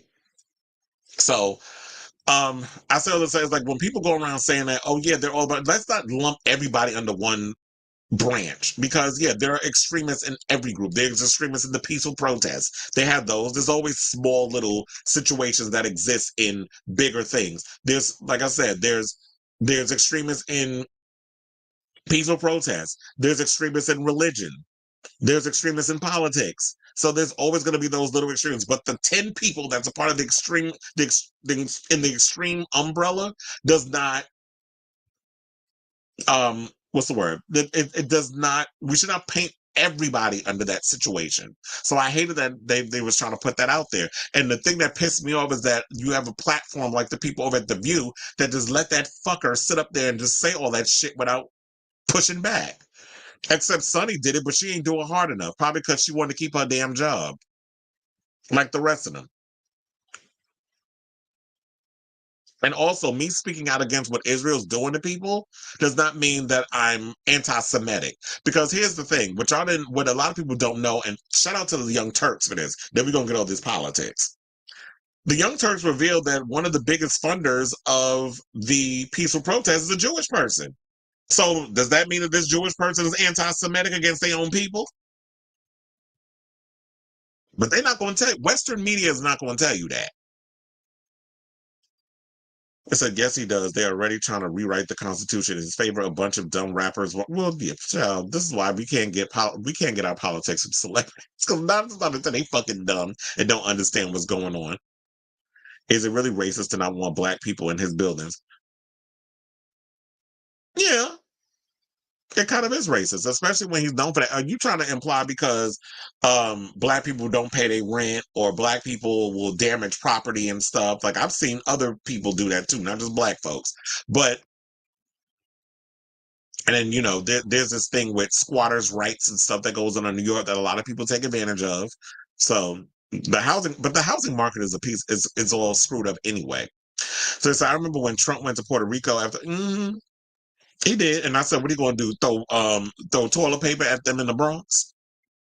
And that's where all the Latinos and stuff be living. The special ones is out here trying to vote for him. And they said sell their souls to the devil for money. The sad part is you can't always count on some black folks to help the evil devils instead of reading and doing research. Well, yeah, because it's hard for people to read. People want things spelled out for them. People don't want to actually take the time to do their homework. That's why I always say Google is our friend. So people need to actually take the time and go on Google and really look up things and pay attention instead of being so quick to, because he said something funny or he's charming or whatever the case is. I think the problem, especially that has ruined politics, is that you hear people that say, "Oh, I'm gonna vote for them because they seem like a cool person or somebody I can have a beer with." Like what they did with Bill Clinton. He the first black president, which I take insult to that, because he played the saxophone on Arsenio Hall, or because George W. Bush had sort of like this frat boy mentality. That's why people voted for him. So I don't like the idea of people voting for someone based because they seem like a cool guy. I mean, that charm should be a part of being a politician. But what are the policies?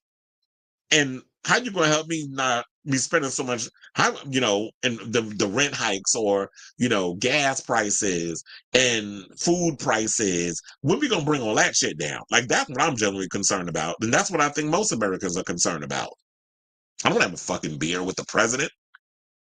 I don't want to be spending $10 on beer or more. How about that?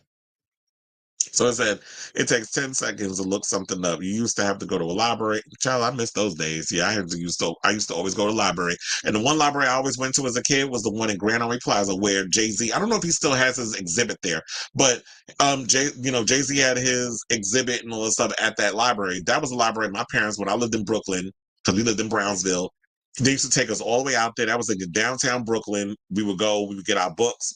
He was like, you got to get two. My parents were real strict on us with reading, which is probably why I read so much now, because I used to read, and I used to get on punishment so much as a kid. I used to read the encyclopedia, and it was a lot of books. I was like, 26, 27 books? I was crazy back then. But look, when you had no internet, when cable and TV wasn't what it was back then, you read. So I love reading books.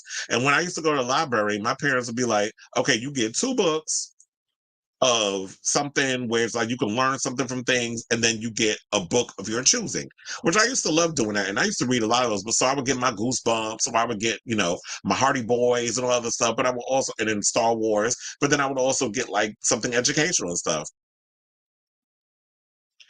But anyway, enough about politics. Maybe we should get more into politics, like this politics, sex work.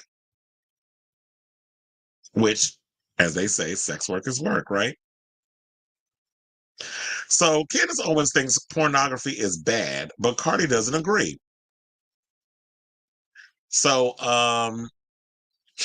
according to Billboard, they said ban pornography. It is a psychological weapon intended to weaken our men. This is what the conservative political commentator, wrote on the platform earlier this month. Now, in response, Cardi B shared an Instagram comment in defense of porn, and as seen in a screenshot shared by TMZ, saying a bunch of OMGs. Why y'all so against porn? Is it that bad for y'all? I enjoy it, but I don't know. I guess it's like a 6-time-a-year thing. I personally don't feel no connection or addiction to it. Just a quick 1-2, nothing like real intimacy. She continued that adult content should actually teach men how to please a woman. Now, Cardi is the latest starter to chime in on the topic of NSFW content and sites. In April, Ye, the artist formerly known as Kanye West, deleted his Twitter account after he appeared to receive a wave of backlash for announcing his own adult content website. The rapper tweeted a 6-second video on the phrase Yeezy porn is coming, and that's spelled CUMMING, directing viewers to go to Yeezy.com. According to TMZ, Ye is planning to build an adult content studio under his Yeezy brand, which we've talked about before, and it's going to be he's contact with Stormy Daniels' ex-husband Mike Moss to discuss leading the project. I remember people was calling him out on his hypocrisy because he was up in here talking about how, he's saved and he's into Jesus and all this other shit that was going on. And people was looking at him with the side eye. Now, addressing this whole thing with Candace Owens and Cardi B, I find it quite hilarious that they're saying this. Now, here's the thing. I get it with Cardi. She's like, you know what? It's like a couple times a year that I watch porn, and it's a little 1-2 thing, and I move on.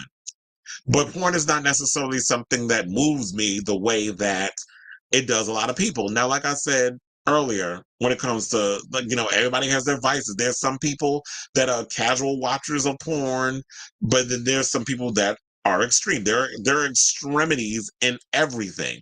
There are people who have addiction to porn. There are people who have addiction to food. There's people who have addiction to shopping. There are people who have addiction to so many things. And it's all about moderation, in my opinion. And maybe who Candace Owens is talking about are the people who, take things in moderation. And I did talk about it earlier, but it's like similar to the situation. Look, there are people out here to be doing like weird, crazy stuff in regards to porn, and especially those who make content. Like I was saying before, if y'all get a chance, definitely go see my friend Nico Aesthetics. He did a whole full expose on Jacoby, apparently essaying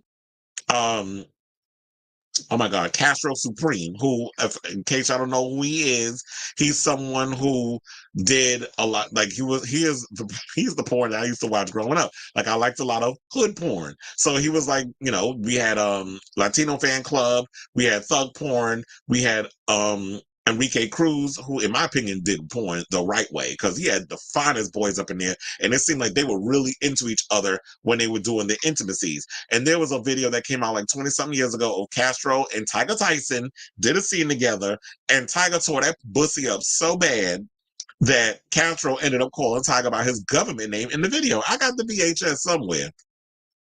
So, there are people like, where they are so busy on trying to build their brand and get people to come over into their stuff that they take advantage of people and stuff. And, people of Nico broke it down. So if y'all get a chance after this show, definitely go check that out. So I love the fact that, look, to each his own. If people have their addictions, people have their addictions. I know in places like Texas, you can't even go on Pornhub. Like I think it's banned in Texas and probably in other places. So if people want to look, people do what they do. That's on them. And I understand like maybe what she's referring to is fetish porn, because they have those too. They have the fetish porn or whatever the case is that people go in and they watch certain videos and they do all kinds of things. So they have like R-word fantasy stuff, or they have that porn that is borderline pedophilia. So they have all kinds of ways. I'm not into that type of stuff. I'm not into the extremities of porn. It's like every now and again, if I want to watch porn or whatever, it's cute or whatever. But sometimes I have to say, for me, I get bored with porn. Maybe because I watched it so much when I was younger. I kind of get bored with it. Or one of the things I used to do, and I never tell nobody this, but when I was in my 20s, I had this friend named Eric. And a lot of times I would go over to his house and we'd be in his room, we sit and watch gay porn. And we sit and it never was like something that you know, because the normal thing that people would do is like, if you watch porn, then you're gonna do sexual stuff to yourself and each other. We never did that. We sat there like Siskel and Ebert critiquing the porn. Just weird. Because I think like normally a lot of people when they watch porn or whatever, they're just like trying to get off. We never was up in there interested in busting up. We sit up there, like I said, like Siskel and Ebert, we sit there critiquing the scenes and all that other stuff that was going on. And that's what I was doing. So I don't think I've ever really been into porn in a way that, like the way other people see it. So maybe I don't see it the way that other people see it. But here's the thing. We need to stop policing what it is that people want to do sexually or however we know whatever their vices are when they want to get off and that sort of thing. So I get that Candace Owens is trying to find ways to make herself relevant because, you know, after she got fired from where she was fired from, what was it, the Daily Beast or whatever the case was? I don't remember because I never watched the chick, so I don't care where she's from. But when she got fired from her previous job or whatever, now it's like she got to tread like she got to come up with things to keep herself relevant. So I say all that to say, let me know what you guys think of this story down below. All right, so let's move on. Let's talk about Alfonso Ribeiro, who apparently threw shade at Tyler Perry. I don't know why he threw shade at Tyler Perry, but he threw shade at Tyler Perry. So let's talk about it. But he's a spark reactions from throwing Venetian blonde shade at Medea.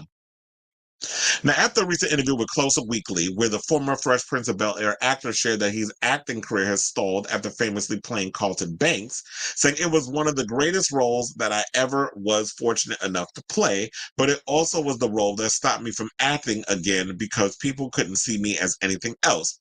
Sidebar, thinking about that. I hope that doesn't happen to Gaten Matarazzo, because remember, we talked about him earlier in the show. And he was talking about that, like, he knows he'll never get another role as big as playing Dustin on Stranger Things, that, you know what, he hopes that his team understands that and then, you know, he can continue to keep working. But I hope that doesn't happen for him the way it's happened for Carlton, because, you know, or, well, Alfonso playing Carlton, because, you know, sometimes when you get so caught up in playing such an iconic role, people can't see you as nothing else. So they always want to cast you in that part. Now, so on Tuesday, May 28th, an individual on Twitter suggested that Perry reach out to Ribeiro. At Tyler Perry needs to revamp Alfonso_Ribeiro career. I just know he could. Really, with that horrible acting, directing, and them damn horrible wigs that he be having? But the television host and occasional actor shooed off the comment, responding, I don't need or even want that man to do anything for me. Well, damn, what the fuck did Tyler do? Same thing when we asked, what did Willem do? What the hell did Tyler do? Now, while Ribeiro didn't specify where the bad blood comes from on his IMDb page, he has 12 directing credits on the former Tyler Perry sitcom Meet the Browns, so it's possible that the two have crossed paths before. It also sparks some questions since Ribeiro's former Fresh Prince castmate and longtime friend Will Smith seems to be cordial with Perry. The billionaire came to Smith's aid after the actor slapped Chris Rock at the 2021 Academy Awards and even named a soundstage in his Atlanta studio after him. Now look, Alfonso is working. He's fine. You know, he does hosting gigs. He has Dancing with the Stars, and he has America's Funniest Home Videos. So he's over there at ABC working.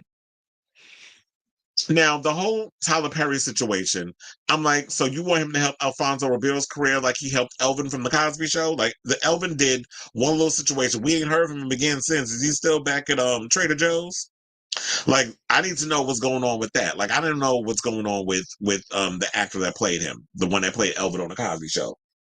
Because remember, at one point, he was struggling. Somebody saw him working in a supermarket at Trader Joe's, and that sparked Tyler Perry to come in and try to help him. But if Alfonso has directed, similar like how Kim Fields always directs a lot of those black sitcoms, and he had a bad experience with Tyler Perry, I wonder what it was. Because if you directed a couple of episodes of Meet the Browns, clearly he had to have dealt with something. And maybe because of his years of training and being, you know, a TV actor and being on Fresh Prince, the way Tyler Perry works, we're wanting like you to do 50 episodes in like 2 days of a show. Alfonso's not used to working the way that Tyler Perry works because he's busy trying to cut corners and be cheap. So I am overall curious in regards of what's the tea? What's the beef? Why y'all fighting? I want to know what it is. But if y'all have any idea in regards of what you think may have transpired in the whole situation, jump down in the comments below and let me know what you guys think of this. Okay, so we have 3 more topics and then we are out of here with today's show. So let's get into this All-Stars tea. Now, shout out to Pink News for this story. It said that, you know, remember back in the day, there were some girls that allegedly had relations, but it turned out not necessarily true. Ivy Winters and Jinx Monsoon in season 5, and Eureka O'Hara and Trinity K. Bonet in All-Star 6. First of all, I didn't buy that. Now, Ivy Winters and Jinx Monsoon, I remember back in the day when I interviewed Jinx Monsoon, this was hours before she was going to be crowned the winner of RuPaul's Drag Race when I interviewed her at XL, the old one that used to be in the Out New York City Hotel before that disappeared. That was the second XL. When I interviewed Jinx Monsoon, I did ask about it. She was like, no, we didn't do the do, because that's what I referred to it as. It's funny how I remember that like it was yesterday. I was like, did y'all do the do? She was like, no, we didn't do the do. And she was the first queen from Drag Race that I interviewed at the time when I was there. So I interviewed a lot of the girls. But anyway, so she wound up asking, you know, so I didn't believe that, even though my nosy ass wanted to know. So the only one we do know that had a relationship of sorts was Vanjie in Brooklyn Heights. Well, apparently Vanjie gets around because now we kind of find out that she and Gottmik teased that they may have had some relations on Drag Race. I thought I had the video open. I must have closed it or something, but oh wait, I don't have it. Please hold. But I gotta show y'all the video because I was like, what happened? I think TikTok did some craziness and it closed the video because I did have it open, prepared for the show. But please hold. I remember writing to you on Instagram while your season was airing, and then I was like, let's hang out. Then we hung out. Those were horny DMs. Yes, they were. Were they? Oh, the juice. I'm trying to keep the story short for today. Okay? I wrote, we met up to watch one of the episodes together. Was it really just watching? Or were you Netflix and chilling? Yeah, it was like a Netflix and chill. Drag Race and chill. Yeah. Was it real? I live. That's so good. There's a little tea in there. There's a little something in there. Right. There might be tea. There might be coffee. I would say Vanjie is a mess. I'll live for it. I'm trying to keep the story short. And we hung out. But anyway, those were horny. I remember writing to you. Okay, so yeah, I'm not surprised. I mean, I am surprised by that because I was not expecting that Vanjie would be into Gottmik or whatever. But look, she liked these little skinny white girls. I mean, wasn't Brooklyn Heights skinny too? Now they said where's the rest of the article? Okay, so it says, and now much like her shot at the crown of All Stars 9, you know, we saw that Vanjie revealed what she revealed. And I think that's cute. But so yeah, I think that's all I had to say on that. It's like Vanjie and Gottmik hooked up. As far as like how hard they hooked up, we don't know. I like the idea of the hooking or whatever, but I was like, I don't get the whole, you know, drag queens cockline and all this stuff because it probably doesn't, you know, end well or whatever. But I think it's cute or whatever that they both had a little, you know, brief little situation.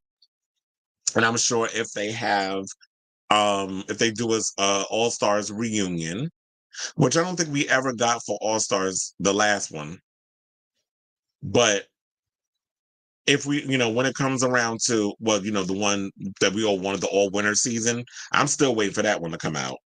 But Evie Ali said, I guess when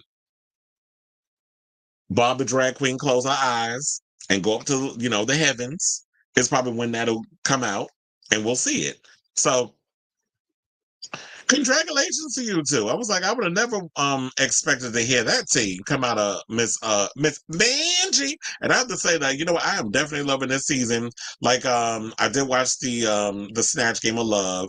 I liked Miss Vanjie whole Cleopatra, and she did start out strong with like, I'm on my pyramid, which is a play on period, but it was a joke that's kind of fitting in with her character that she was playing. But it was like after that joke, I was like, oh yeah, she's finally gonna give us a good Snatch Game. It just went down from there. So she definitely ate in that one. We saw Gottmik won the challenge from Snatch Game. I definitely loved her playing Lassie, and that was a cackle. Like I did love this Snatch Game of Love. It was cute or whatever. But I wonder who else Vanjie hooked up with. Like she seemed like she get around, Annie. But yeah, let me know what you guys think of this story down below. Okay, so now let's move on and let's talk about Kim Chi, child. Now, when I saw this, child, I gagged because I was like, ill. I was disgusted with this with the audio, especially of what Kim Chi was talking about. So, we talked about a couple of weeks ago that Eureka went on Very Delta and talked about Kim Chi. She was like, oh, we the same size, and she wouldn't give me an outfit and all this other stuff. And I looked at Kim Chi, I'm like, Kim Chi looks smaller than Eureka in regards of size. Now, if she got stretched fabric, I could see, them two doing some stuff or borrowing clothes. So I found this video on TikTok via Twitter where Kim Chi was talking about her experience with Eureka and how nasty Eureka is. It's a little graphic. I hope y'all didn't eat anything when you watch this video. So please hold as I pull up this clip for y'all to watch.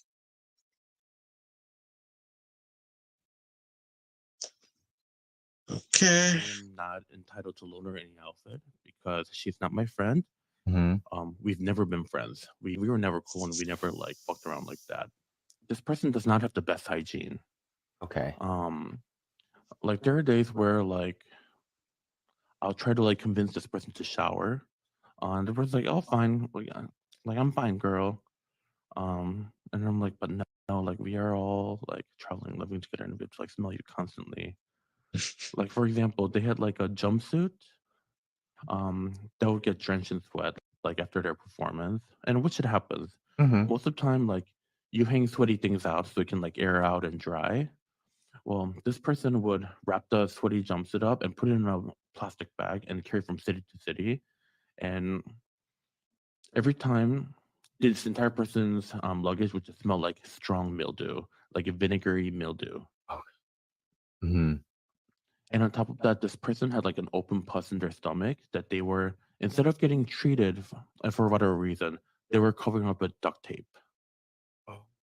Which is also like baffling. And on top of that, just in Brisbane, this person was talking about how they shit the bed and they just like left it on the bed. First of all, that is disgusting. I believe that the show is called Drama for the Table. I've never heard of the podcast. I've never heard of the show, but I guess if you want to hear the full thing, well, I'm sure like the gay blogs and everything will be talking about it. So I'm sure there'll be a link somewhere or whatever. But I just came across that video on social media. I was like, oh my God, I have to bring this for y'all to hear that. So yeah, Kim Chi is out here spilling all kinds of tea and said that Eureka's nasty. And the funny thing is, I believe it.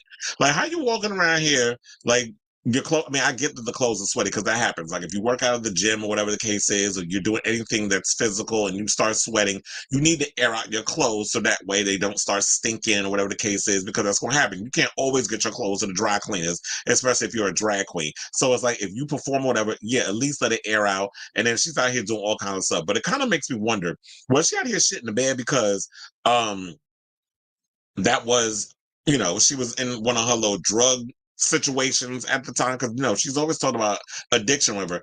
And no shade. I mean, I get that a lot of people, you should be worried about your hygiene, but when you a big girl, you cannot afford to just be out here not wiping areas and cleaning yourself and keeping your hygiene up. Another thing I thought was really gross, she said she had like a little situation of an open wound and she covered it up in duct tape. I'm like, ugh. Like, first of all, me hearing all of that and her describing all of that, it's like, you got to worry about the possibility of pus and all kinds of other craziness getting on the clothes. So it's like, when she stood up here talking about that, I was just so grossed out listening to this. It's like, and I believe every word, because Eureka give me like she nasty. And the stuff that was coming out on social media after I did the story, where they were talking about that Eureka don't pay people and all this other stuff. And I do agree with Eureka. I mean, not Eureka. I do agree with Kim that if we're not friends, I'm not required to give you anything. I'm not required to give you an outfit. First of all, as a drag queen, you should have enough clothes in your repertoire to be able to get up out on stage or do whatever. You should have all of that.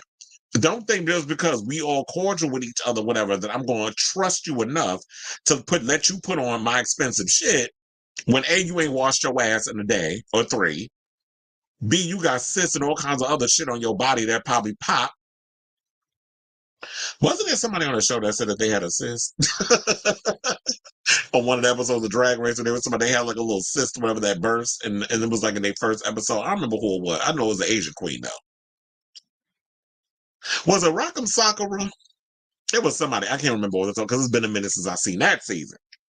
So I say all this to say this is nasty. I'm glad that Kim came out and defended herself, because it's like, okay, this chick gonna go on Very Delta and say this stuff on social media, and I don't have a way of defending myself. So now somebody came and asked me my side of the story, and I get to tell my side of the story. So shout out to you, Miss Chi, and we'll see where this tea goes, because I'm sure that this story is not going to go anywhere anytime soon, but I really hope that we can move on from this, because I don't want to hear no more nastiness about that. Like, that's disgusting. But Eureka says, wash behind. That's nasty. And just because you think and you used to your stench doesn't necessarily mean that everybody else got to sit and put up with your stench. All right, so now let's move on and get to our final topic, which is Nymphia Wynn is opening up about her mental health battle. Now, shout out to Miss Nymphia, who won her season of the recent season of Drag Race. I know a lot of people was expecting Sapphira to win. Trust and believe. I was expecting one of my girl to win. I am a Nymphia. I am a Nymphia fan. I'm a Nymphia fan, and I'm also, I'm a fan of Sapphira, because when I went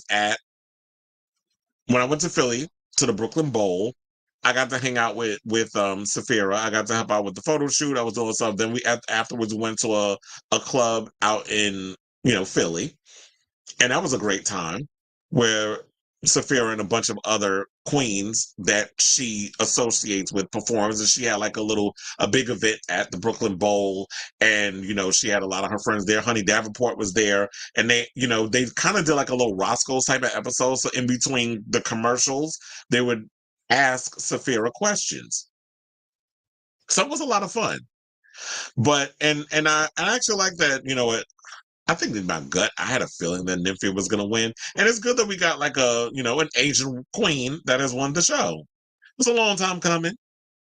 And if my girl Sapphira wants to try out for All-Star, she can. But if she also wants to be like, I've used the platform of Drag Race to push all the other things that I have going on. Like I think she just released a video or something or another. I saw that when I was scrolling through Instagram, where she was like doing choreography and dancing and stuff with a bunch of dancers. And I think she's a part of PEG Records, which I think a lot of them sign once they're a part of the Drag Race family. They go over to PEG.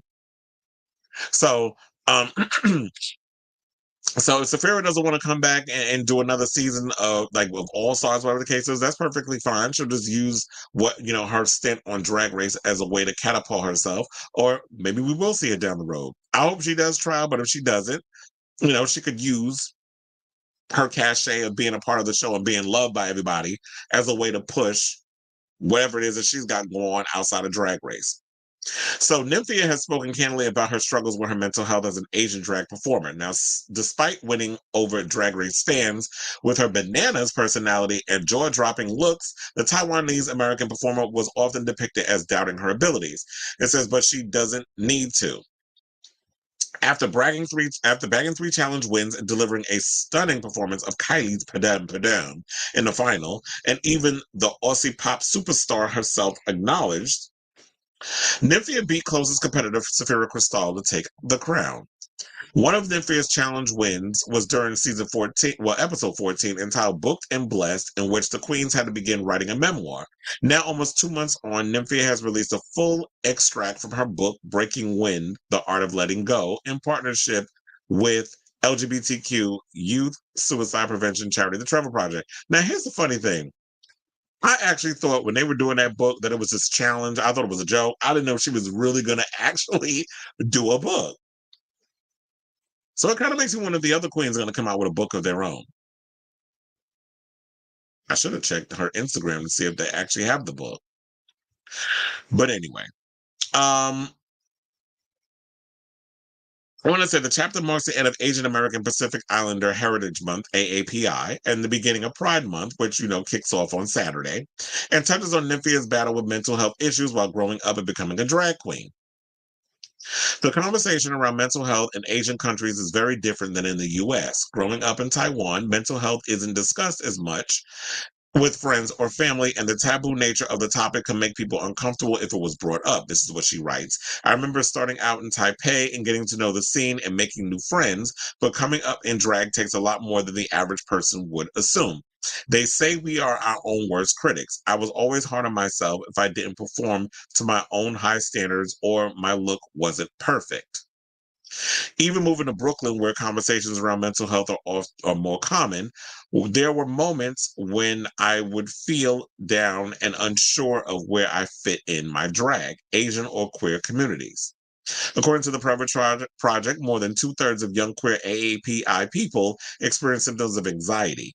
Nymphia goes on to write about how finding her chosen family, particularly other queer Asian drag performers in New York, helped her through her own bouts, saying there are some things that that only another queer Asian drag artist would understand. Because of the pressure to do well in my career, I definitely have a bit of performance anxiety. Even after performing for years, sometimes I still get nervous before my shows. But that's natural. All celebrities or all artists get a little nervous, and that's good to have those butterflies. But once you get up on stage and you perform, they go away. Because I get anxious, before I start this show. Every show, I should say. It doesn't matter if I know my look is sickening, if I'm performing my favorite song, or if the crowd energy is off the charts. I can't stop intrusive thoughts and negative feelings, but I can choose how I navigate those moments. And she's absolutely right, because that's how I feel in a lot of situations too. It's like, yeah, I can't stop the thoughts and the negative feelings, because it's always going to be there. But I can choose how I navigate through those moments. I can choose whether or not I'm going to sit and put up with it. So I'm glad that she's speaking out about that, especially because, we have situations where, if you're a part of the LGBTQ community and it's like you don't really have a lot of the wherewithal to really feel brave enough to speak up about a lot of those things, especially because you don't see a lot of Asian drag queens. I remember when, once upon a time, when I used to go to this club called The Web, that was in Midtown Manhattan, and I missed that place because that's where Jiggly Caliente used to perform, and I knew a couple of the really good looking Asian go-go dancers, and then a friend of mine actually used to perform there too. That's actually the place where I met Max Connor. Before he was Max Connor, he was actually a dancer that went by his real name, which is Cliff. He actually used to dance at The Web, and that's how I met Max Connor before y'all even knew who he was today. So I do feel like Asian queer representation is important. I'm glad that, we have places like Aperture and that sort of, Asia Pacific Islander, that's the organization for the gay community where in New York. I don't know if they have them anywhere else, but I just know New York, where it's like it helps queer Asian people. And if you go to Queen's Pride on Sunday, you will see them there, and among other, groups of communities that are considered marginalized, not the white ones, where you see a lot of these queer communities of color who have their groups and all that other stuff. So I love the fact that she's actually coming out with this book. Now I wonder if Saphira's gonna come out with hers. I wonder if Plain Jane's gonna come out with hers. I do wonder if all the girls are gonna come out and do their own book, because I actually thought this is a joke. Like, I thought it was like, okay, it's a challenge, that was what they were gonna do. I didn't know they were actually going to create this book in this way. But shout out to you, Nymphia. I'm here for it. And I feel like, you know what? I'll definitely check this book out, and I hope that she gets to promote it and go around and we get to learn what's going on in this book, because, mental health is real, anxiety is real, and we need more queens, especially queer people of color, to come out and talk about this, because anxiety, depression, all of this stuff, we go through all those things. And I think Asian people are hard on themselves. We hear so many things about it, especially with them in their education, how a lot of times if they don't meet those expectations, you always hear stories about Asian people unaliving themselves because of the overall pressure. They can't take it. So we need to open up that window of Asian people, or just people of color in general. But we're going to focus on the Asian people because Nymphia is a part of the East Asian community. We need to make it okay for people to be willing to speak out and talk about the things that ail them. You shouldn't bottle that up and keep that inside, because it's not good for anybody. So just try to figure out that thing on your own, or to keep it within yourself. So shout out to you, Nymphia. Congratulations, as I say, on your win. And I'm looking forward to seeing where your career takes you post Drag Race. So we're at the end of the show. If you have any questions, comments, or concern, let me know down in the comments below. Otherwise, please do yourselves and myself a favor and hit that like button, that subscribe button, and that notification button, so that way you know when we go live with a brand new episode of Chris Avalon Unfiltered. Thank you for those of you who were in the comments that were speaking on today's show. Love you all for watching. Love you all for having me on the background, listening, or doing whatever it is that you've been doing during the day. Yes, like I said before, hit that like button, that subscribe button definitely helps out with the algorithm and stuff. And thank you for all the people who have stuck by the show from the beginning, the people who have just discovered the show, the people that came on yesterday. I love y'all all for watching all this stuff, as I said before. And until next time, ciao, darlings.